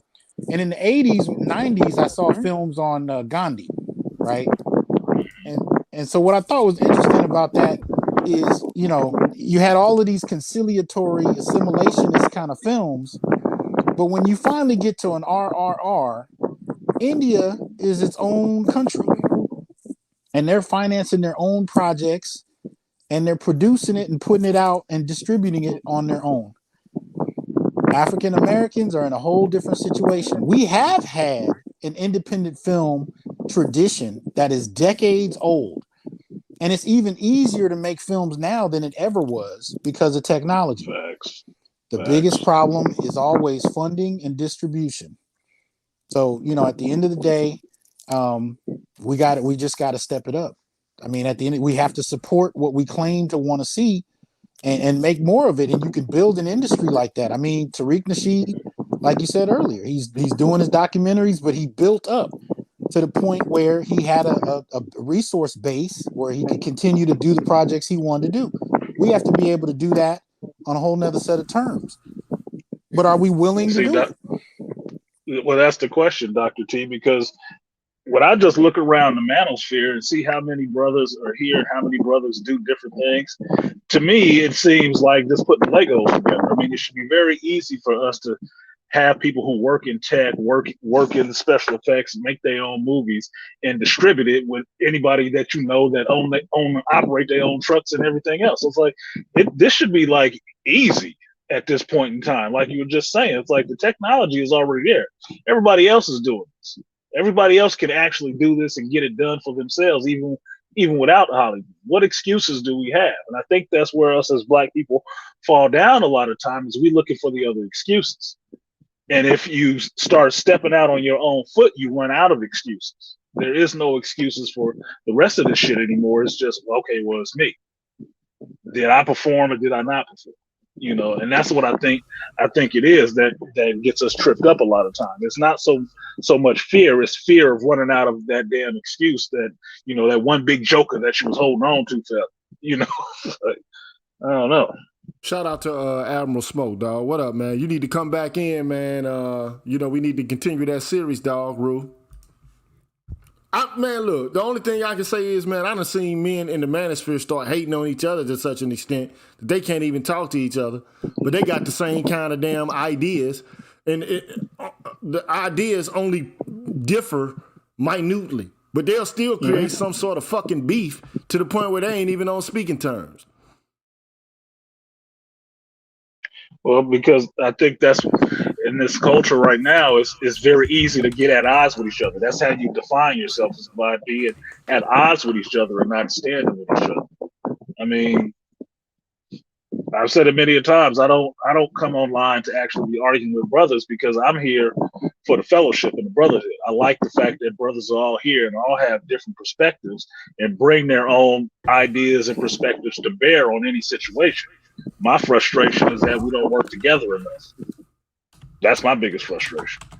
Well, I think brothers figured out early on that there's 3 ways to do well in social media and on YouTube.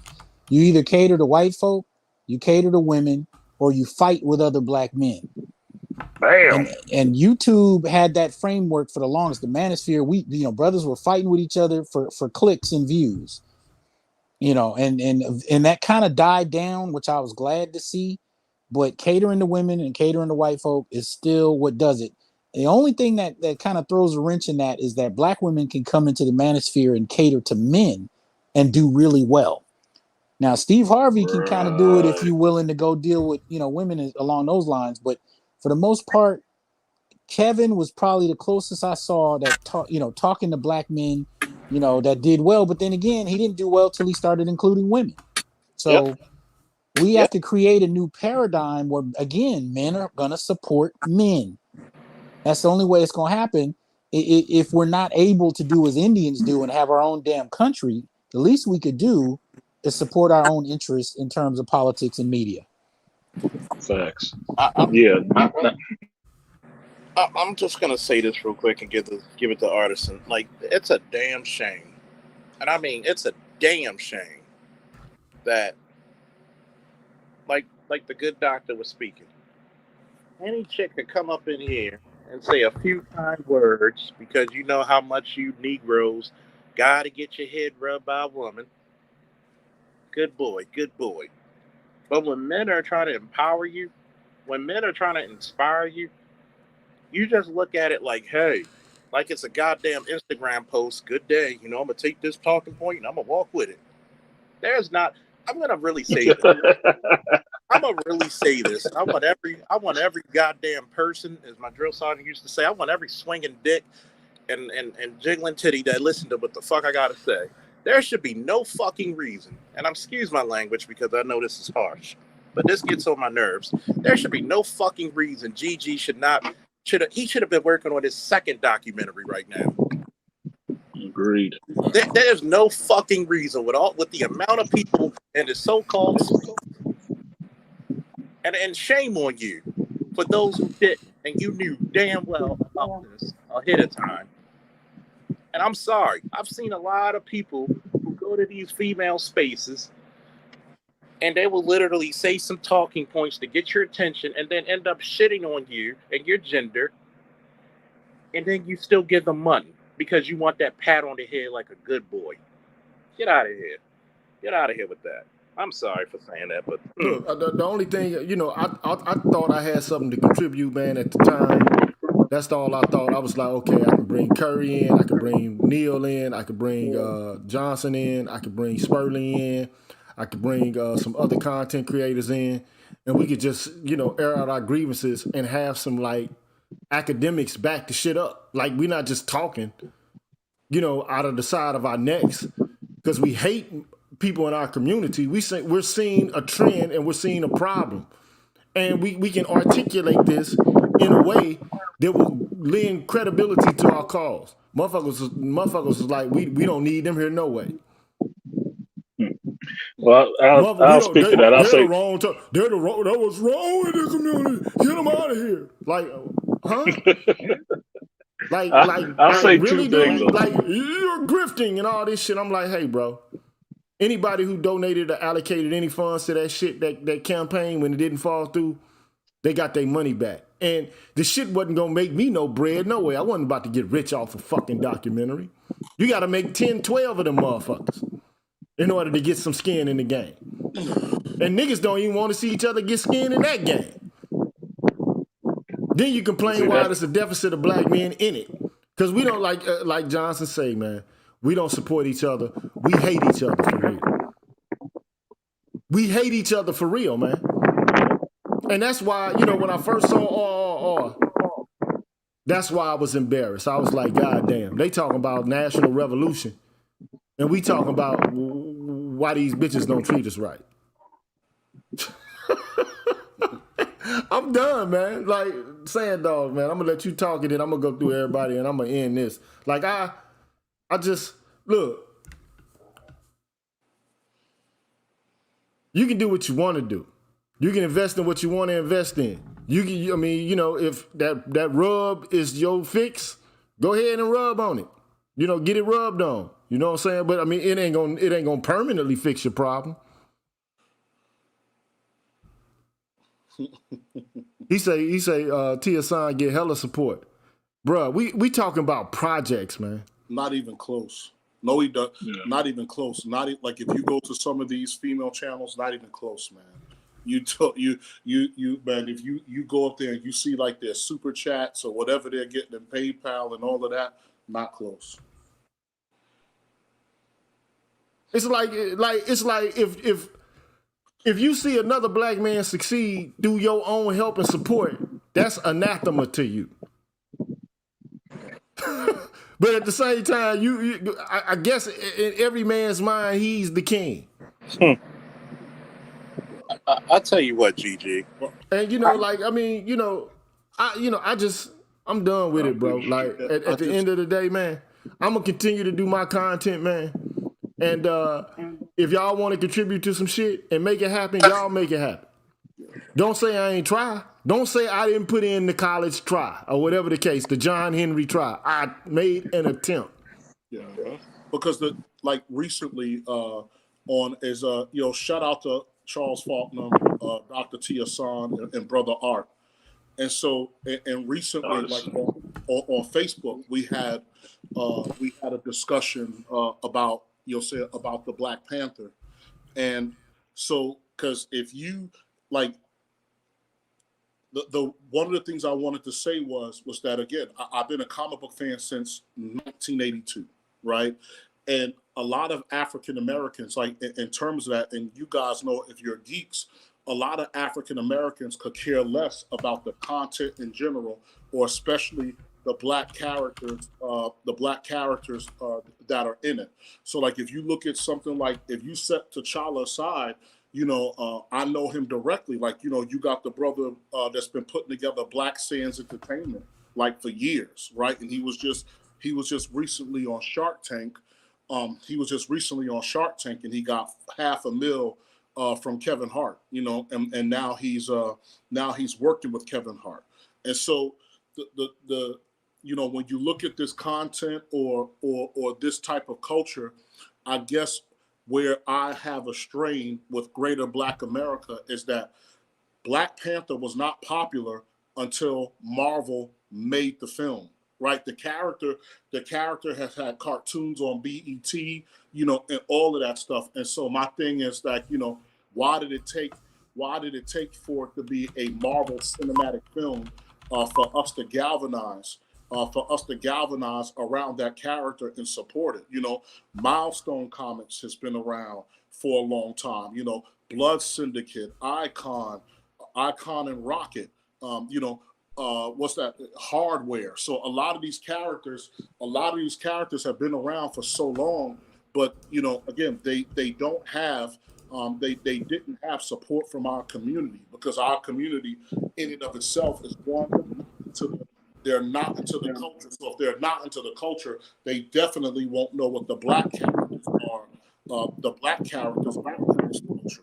So I guess for me, in a sense that, I feel like a genie lamp that's been rubbed wrong, rubbed wrong several different ways, because again, it wasn't until Marvel made the film. And then for those of you, like, the reason why they're going to recast T'Challa is because once you guys see this Black Panther film, if they do what the comics did, there's gonna be a backlash. So if you look at the trailer, you'll see a bald-headed Black woman in blue clothing, and that blue clothing in the Black Panther comic book is the Midnight Angel armor. And so Aquino, that character, trained Okoye, the main one, from the Dora Milaje with the bald head from the first film. She trained her, right? So in the comics, so she ended up, in the comic books, she ended up killing some man from a Wakandan tribe for being abusive to women. And then she gets put in prison for it. And then she steals the Midnight Angel armor. And oh, by the way, she has a lover that's from the rainbow side of the community. And then they lead a revolution against Wakanda, saying that no one man should rule the country and that it should be democratic. And I think even down the line, she even sided with Atlantis against Wakanda because of her grievances. So if it all runs out that way, again, like I said, if it all runs that way, and that's what I said. So if Marvel does it that way, it's not going to do them any good with the fan base. With the fan base, to include the fact that going forward, and I promise you I'll shut up, but going forward into a Fantastic Four and Galactus and all of this other stuff, the anchors of the MCU would have to be T'Challa and Reed Richards. So the same way you had Tony and Steve, Captain America and Iron Man in the first few phases, then they would need T'Challa and Reed Richards in order to carry the rest of it. Because if they do exactly what the comics is, especially with that character Aquino, who takes the Midnight Angel armor and seeks to overthrow Wakanda to turn it into a democracy, right? That no one man should rule the country. Then the fan base will shit a brick. So that's all Sandog. That's all Sandog has to say. So again, they're gonna recast that character. They have no choice but to recast them. Well, thank you for your kind words, man. Yeah. Let's do that Sunday, man. Yeah, we'll do it. So we're gonna do a stream Sunday. Yep. And we definitely gonna lay down some facts again. Yes. All right, I'll holler at you, brother. All right. Rue. So, Charles, man, leave us off, man, with some good words, because I'm about to close this up, man. What are your final thoughts, man, on this movie? And should it be inspirational to black folks, or what's possible or potential in our imagination, or is it just merely regressive? And what you think, man? One, I think it's very inspirational to the right type of man who's unapologetically masculine and black.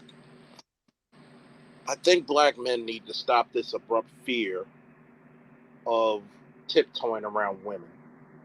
You need to be more involved in male spaces. Recently, as you probably heard, I had a person who I knew through these YouTube streets for years make a strong critique about my GoFundMe when I'm helping young black men certification and employment. I'm getting real tired of people out there saying it can't be done where you need proof, but you never ask that white boy, that Asian boy, or that Arabic that he needs proof. And this is the part that I will say kindly. Black men, you have no allies. There's a reason why I trademarked the term my brother, my champion, savior. We have to be our own superheroes. We have to be our own supermen. Because if we rely on anybody else, it's going to hold us back 100 years. I'm going to say this. Shout out to Young Ripper for the Ripper verse. I'm glad he's getting the money. I'm glad, and I want to support so hard. I can't wait till they come out with the comics. Support your black content creators. Support your black writers. Support your black artists. Support us. Support you. Black men need to support and uplift and exalt black men. Woo! Always a pleasure, good doctors. Always a pleasure, good handyman. Woo! Commander. Peace out, my brother. Have a good one. I'm gonna get you Artisan next, and then I'm gonna go to Doc, and then I'm about to wrap it up. Okay. I would just say should watch this movie for the fact that, one, I know black folks love watching freaking movies, but there is a blueprint in here that you can follow to make our own nationalist, in a sense, media in movies. There's more than enough technology out here to do it and produce it yourself, and that it shouldn't be something that is just left to every other race but ours to do. We can't keep sitting here looking for the gatekeeper to try to keep us locked in when the gate is open. Okay, we got to take these steps and not be afraid to do that shit, regardless of women or anybody else's, discontent with us taking those steps. We got to make those damn moves. Charles just talked about it. He's making his own moves with a security company. I made my own move with the comic shop. Gigi was trying to make his own move with the documentary, which I still think you should do it again, Gigi. I mean, my earlier point. I only got 7,500 subscribers. You know what I'm saying? Like all it would take is 10,000 men to get $5. The motherfucker could get made. You know what I'm saying? If motherfuckers could, yeah. But if they could sit on a panel and talk about the money they spend to go trick in another country, you should shut your damn mouth when somebody in this space talks about putting a documentary and you ain't gave them $5. Because don't tell me you spent all the money on a passport, a plane ticket, hotel room to go fuck some chick in another country, but a brother sitting here right in your face to do a documentary about you, ask for donation, you're like, well, I don't know. That sounds so ridiculous. I mean, it's we don't trust each other, man, and we have contempt. We have a low boiling contempt for each other, and it's just the fact. If it wasn't, then there wouldn't be so much contempt. I mean, right. The fact that there is contempt is the fact that there is contempt. You can see it; it's palpable. Yeah. That's why, for the most part, I try to keep my name, anybody else's name, out of my mouth. That's what I try to do. I try to keep anybody else's name out of my mouth. I don't reference them. I don't. For what? Because I don't think it's productive in the long run. And then at the end of the day, come on, man. Like, we're on YouTube. This is not the Manosphere is not an organization. We should become more organized. But the whole point is, motherfuckers, you got motherfuckers act like they the Pope of the Manosphere and shit. Like they the Messiah of the Manosphere. Like, what the fuck is that? Like, I've never seen it, man.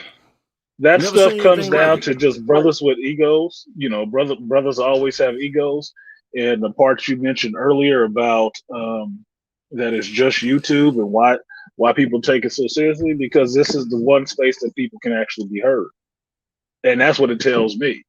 To me, that's more of a reason why you should work together and work towards working together, as opposed to working towards, well, I don't know him. That's why I'm saying, for me, I'm saying you should actually solicit the damn documentary again, because the first time you did it, I think you were too new in the space and people was really like, well, I don't even know that motherfucker over there, really. Now you've been here for years. Everybody know who you are now. It would probably be a different response now. I'll do it when I get 10 G's. I mean, 10,000 subscribers. 10K and you on it, right? Okay. I'll try again. You know what I'm saying? But like, if I don't even have a subscriber base, and I know I have, more than some people, who are strong members of the Manosphere, and I appreciate, having the subscribers and shit that I do. But you have to understand, man, like, I'm not doing this for social media likes and YouTube, profit. Understood. I'm doing this shit because I feel like there's a real political concern and interest that black men have. Because I've been through much of the same shit that many of the Negroes here are complaining about. Like, you act like because we got doctoral degrees, all of a sudden we become white people by default. That's stupid, man. It's ridiculous. It's a ridiculous assertion like that, because I've never thought it was a bad thing for a black man to educate himself in any form or fashion in anybody's school. I mean, I didn't see anybody complaining about, Bruce Lee came out in movies and everybody black wanted to learn martial arts and then went out and learned martial arts. I didn't see anybody say, oh, you trying to be a Chinese man. Nobody said that shit. It doesn't make any sense to me. It's like, you learn whatever the hell you can learn from whoever is willing to teach it to you. And you take that, you put it in your toolbox, and you use it as a black man, because you don't have a lot of people wanting you to know shit anyway. Just flat out. They don't want you to know. I've seen it in going to college. I've seen it in working in the trade. Motherfuckers like you stupid. They like you stupid. You learning something is the biggest threat to them that there could ever be. And you'll see their eyes glaze over and get all big when they find out you're not as dumb as they was hoping you were. So I don't see what the problem is with knowledge personally. Knowledge is the great equalizer next to a pistol. But I do understand the concern, like King just put in the chat, some black men get their degrees and they turn their back on their communities. And this is like E. Franklin Frazier, the crisis of the Negro intellectual. I mean, sometimes we get these degrees and we go for self, we go for dolo. And we forget where we come from because we want to get proximate to whiteness. We think, being an individual, around white folks, like that's the dream. To get what they got and to be what they are and to do what they do. Some of us, had that ambition, and like the hell with everybody else. So then the question is, if there's nothing more than that, then why are we even having these continuous conversations?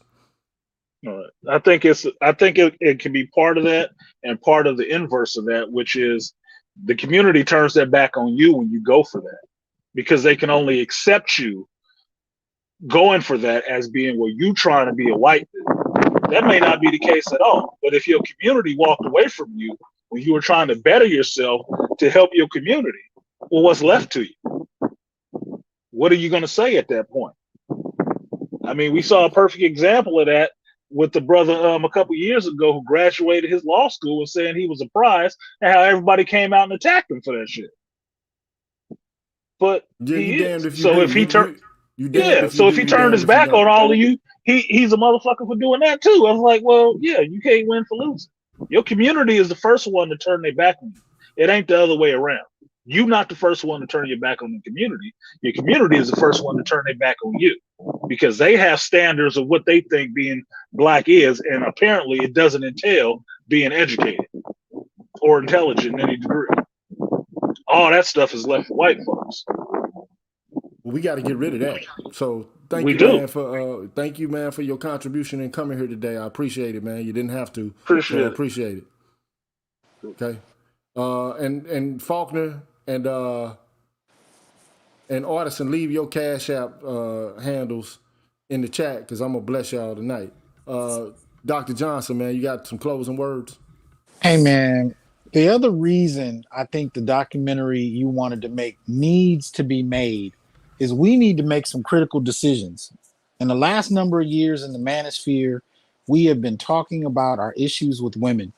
And as much as I may be tired of that individually, people complaining about relationships, on a political and a collective level, we do need to come to some decisions. Now, I'll tell you the reason I come to that in relation to what we're talking about tonight with RRR. Watching that movie, I had one of the same responses you did. I was amazed to see these men and women working together, even though it was just a film.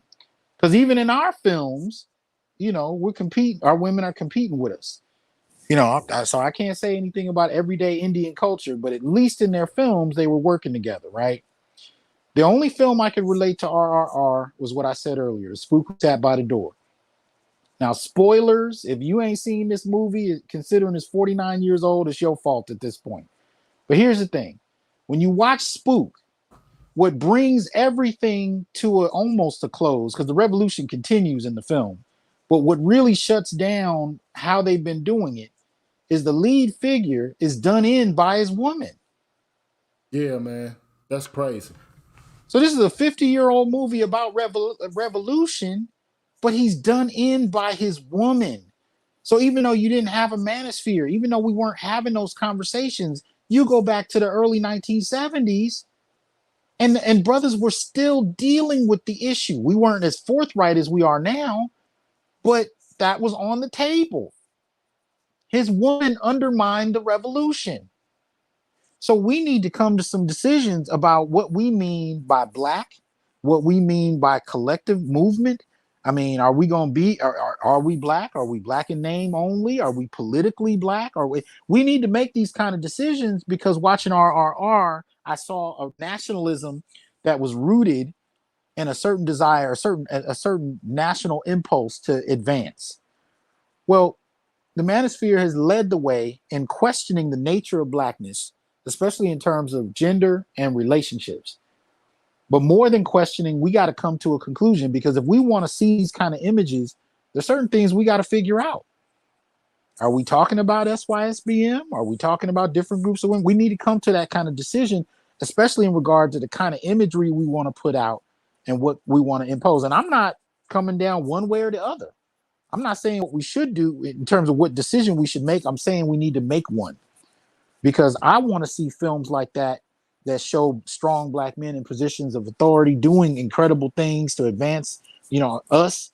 But we still have to figure out what exactly does us mean. And these are the kind of political conversations that I want to see the manosphere mature into, because I think this is a base. If anything, it could be a base for a new type of mobilization that moves beyond just feel-good issues and topics to policy, you know what I mean? To projects like this being done and black men having the independence to articulate what they want to without judgment or fuck the judgment, not caring about it at all. But we got to make some decisions. Are we going to support black male media? You know what I'm saying? And to the brother who said, well, Dr. Johnson gets supported every night. Look, I'm struggling to get to 30,000 subscribers. Gigi just said he had 7.5? Yep. I think Dr. Neal is somewhere around 3. I could be wrong about that. Y'all look at the subscriber counts on the channels you watch, and you tell me who's doing well and who isn't. And I'm not saying that as if I'm pouting and complaining. I'm saying that to say we have a misunderstanding of what it means to be doing well. Yeah, on a good night, somebody will drop a nice donation. I'm more than grateful for that. But I'm asking the question, how much are we being supported? Y'all go look at BGS's channel and you tell me if you think he has the number of subscribers that someone who's put in the amount of work he's put in should have. You tell me that. That's what so if we're going to talk about, brothers doing well, we have to redefine or define what exactly doing well is.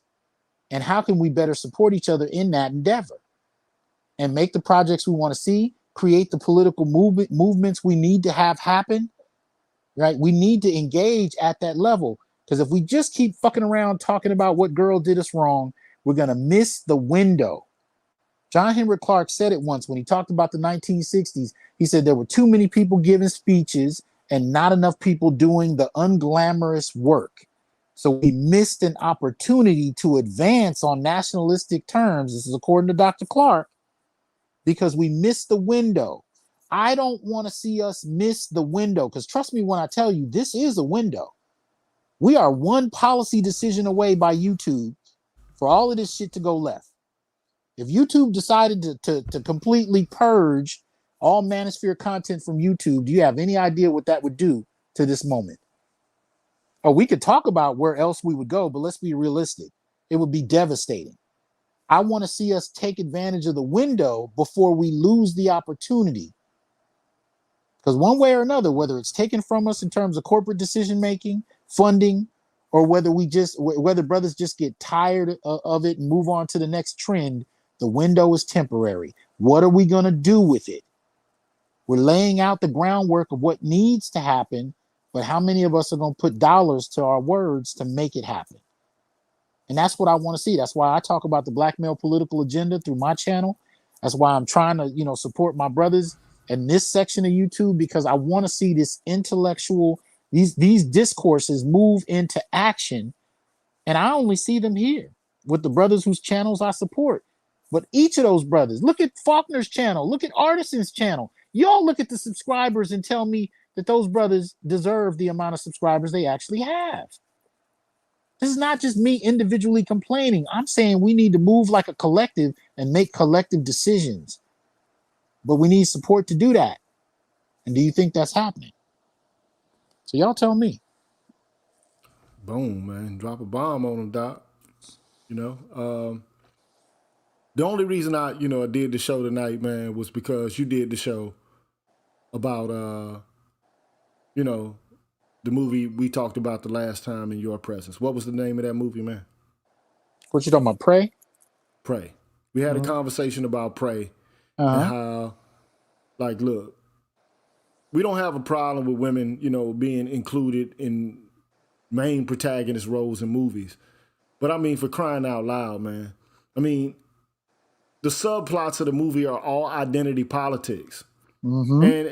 And my whole view is, here's a movie devoid of identity politics outside of the context of a nationalistic identity utilized to throw off the yoke of European colonialism.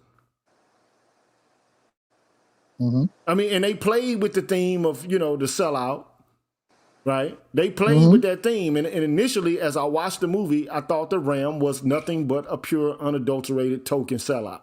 Right. Until about midway through the movie, when they revealed that, he had an ulterior motive for being in the position that he was in. Yeah, and at least it tackled the subject of how people could easily be lured into being an agent of colonialism themselves, even within the context of the Indian struggle. Yes. I'm pretty sure that, whatever revolutionary struggle ever exists, there are going to be people who buy into it and engage in tokenism and bourgeoisism. It's going to happen, okay? Because that's human nature. Mm-hmm. But the reason that these stories resonate so well with most people is because they consider that to be a sellout and less than morally praiseworthy. Just trying to find a niche where you get into a system that is repressive and oppressive. And, we've been just trying to disclose that, as we exist here in this country, in this nation, we've been subjected to a whole bunch of abuses. Our characters have been maligned. Our motivations have been questioned. And the only thing we need to do is set the record straight. Like, look, We're not who you say we are. And the people you believe in are not as forthcoming as they present themselves to be. You know? And so, you know, at the end of the day, man, you know, all I can do is just give people information. My information is not going to be a continuous grind and a grist of talking about, you know, gossip issues. I can't stomach it. I can't. I have to move on to something more intellectually challenging and something more substantive. That's just what I have to do. And some of that will center around the stances that, you know, black women have taken. Some of it will. But it can't be the centerpiece of everything for all time. That's the only thing I've been trying to articulate, you know. It can't just be that you got like grievances with black women and it starts and it ends there. And then once you get some approval or something, then all of a sudden everything will be made, you know, made right in the world. Reality doesn't work like that. My thing was, you know, I never was saying that we should get rid of black women or never see them again or what. I wasn't saying that. My whole approach was there can't be a continuation until grievances have been articulated, let alone dealt with.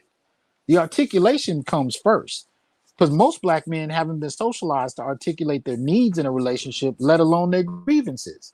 So we have to create a language just for brothers to be able to say, yeah, this is what's been happening to me. Because the language we learned from Oprah, the language we learned from feminist, black feminist, you know, productions did not adapt to men. It was not made for us. It wasn't suited for our experiences. So we had to do the work in the last decade, let's say 5 years, really. We had to do the work that black women have had the opportunity to do for the last 40. And I'm saying the decision now needs to be made on behalf of black men. What are we going to do from here? And that, so once we've articulated our grievances, if black women step to the table and address them in earnest, we need to decide what we want to do about it. If they don't address us at all, then we need to decide what we're going to do about it. But at the end of the day, that's the first step to me in terms of that, because if we're going to talk about community, if we're going to talk about whatever we're going to build from there, it starts with actually making some decisions and moving on them while we have this opportunity. That to me is where that has to go. And brothers need to be the tip of the spear on that. We need to be the leading tip of the spear on where we're going to go and what we're going to do and what we want to see in the things we consume. You know what I'm saying? They're there. Here. Well, thank you, AKs and Curtains. He just shot me off a donation. Thank you, sir. Appreciate that. This has been long enough. If you haven't seen RRR, go watch it. It's a post-colonial nationalistic movie. Oh yeah, yo, Gigi, can I ask you something real quick about that? Yeah, go ahead. You remember what happened with the cool white woman at the end of that? Well, she got killed. No, the cool one, the one that was supporting she went on with the Indians. But you didn't see nobody tonguing her down. You didn't see her marry nobody. How did they end that film with her? She was in India. She was there. She was singing an Indian nationalist song. You know, she was, but they showed her hugging the homeboy. They gave each other a hug at the end of it. Right. Yeah, I thought it was hilarious, but it was still a statement about their nationalism. Yeah, the end of the movie was just basically saying to the people in India, be strong. Don't ever settle for less. Don't take shit from nobody. I mean, that's what I got from it. You know, like we are God's chosen people. You know, like we have a right to be independent and to govern our own affairs. You know, and I have never seen anything like that, you know, coming out of that part of the world, or I never had that impression of how they view themselves in that part of the world in that way. Because, I mean, the only thing you think about when you think of India is tech nerds and stuff like that. So I just thought it was, I got an epic of Gilgamesh instead of getting, you know, the story of some, you know, sex-starved nerd. You know, I got even the white women love them and shit like that. That's what I got out of it. That's the reason I think she was even a part of the storyline. We get them too. We can catch them girls too. We can catch them too. They'll come with us. Fuck you. They'll leave your shit and come with us over here. Your girl, you know how the Snoop Dogg and them said, your bitch chose me. That sort of thing. That's how I took it. So, but anyway, man, Doc just fell out, man. But anyway, man, I'll catch y'all on the next one, man. I want to resume with what I was talking about masculinity at some point. But definitely this Sunday, I'm going to meet up with Sand Dog and we're going to get some work in, man. So I'll holler at y'all until the next time, man. Y'all be easy. Peace.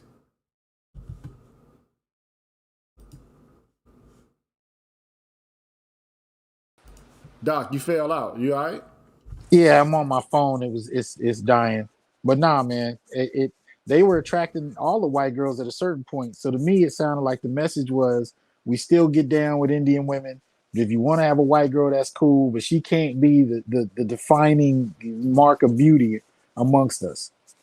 You know, that was the way I read it. But go ahead. Yeah, I mean, but at the end of the day, if you treat us well, we'll treat you well. You come on us with that bullshit, we'll hang your ass up too. Absolutely. Absolutely. Don't matter if you male or female. If you trying to put that work on us, you trying to kidnap our kids and subject us to cruelty and barbarity, you gotta die too. Yep.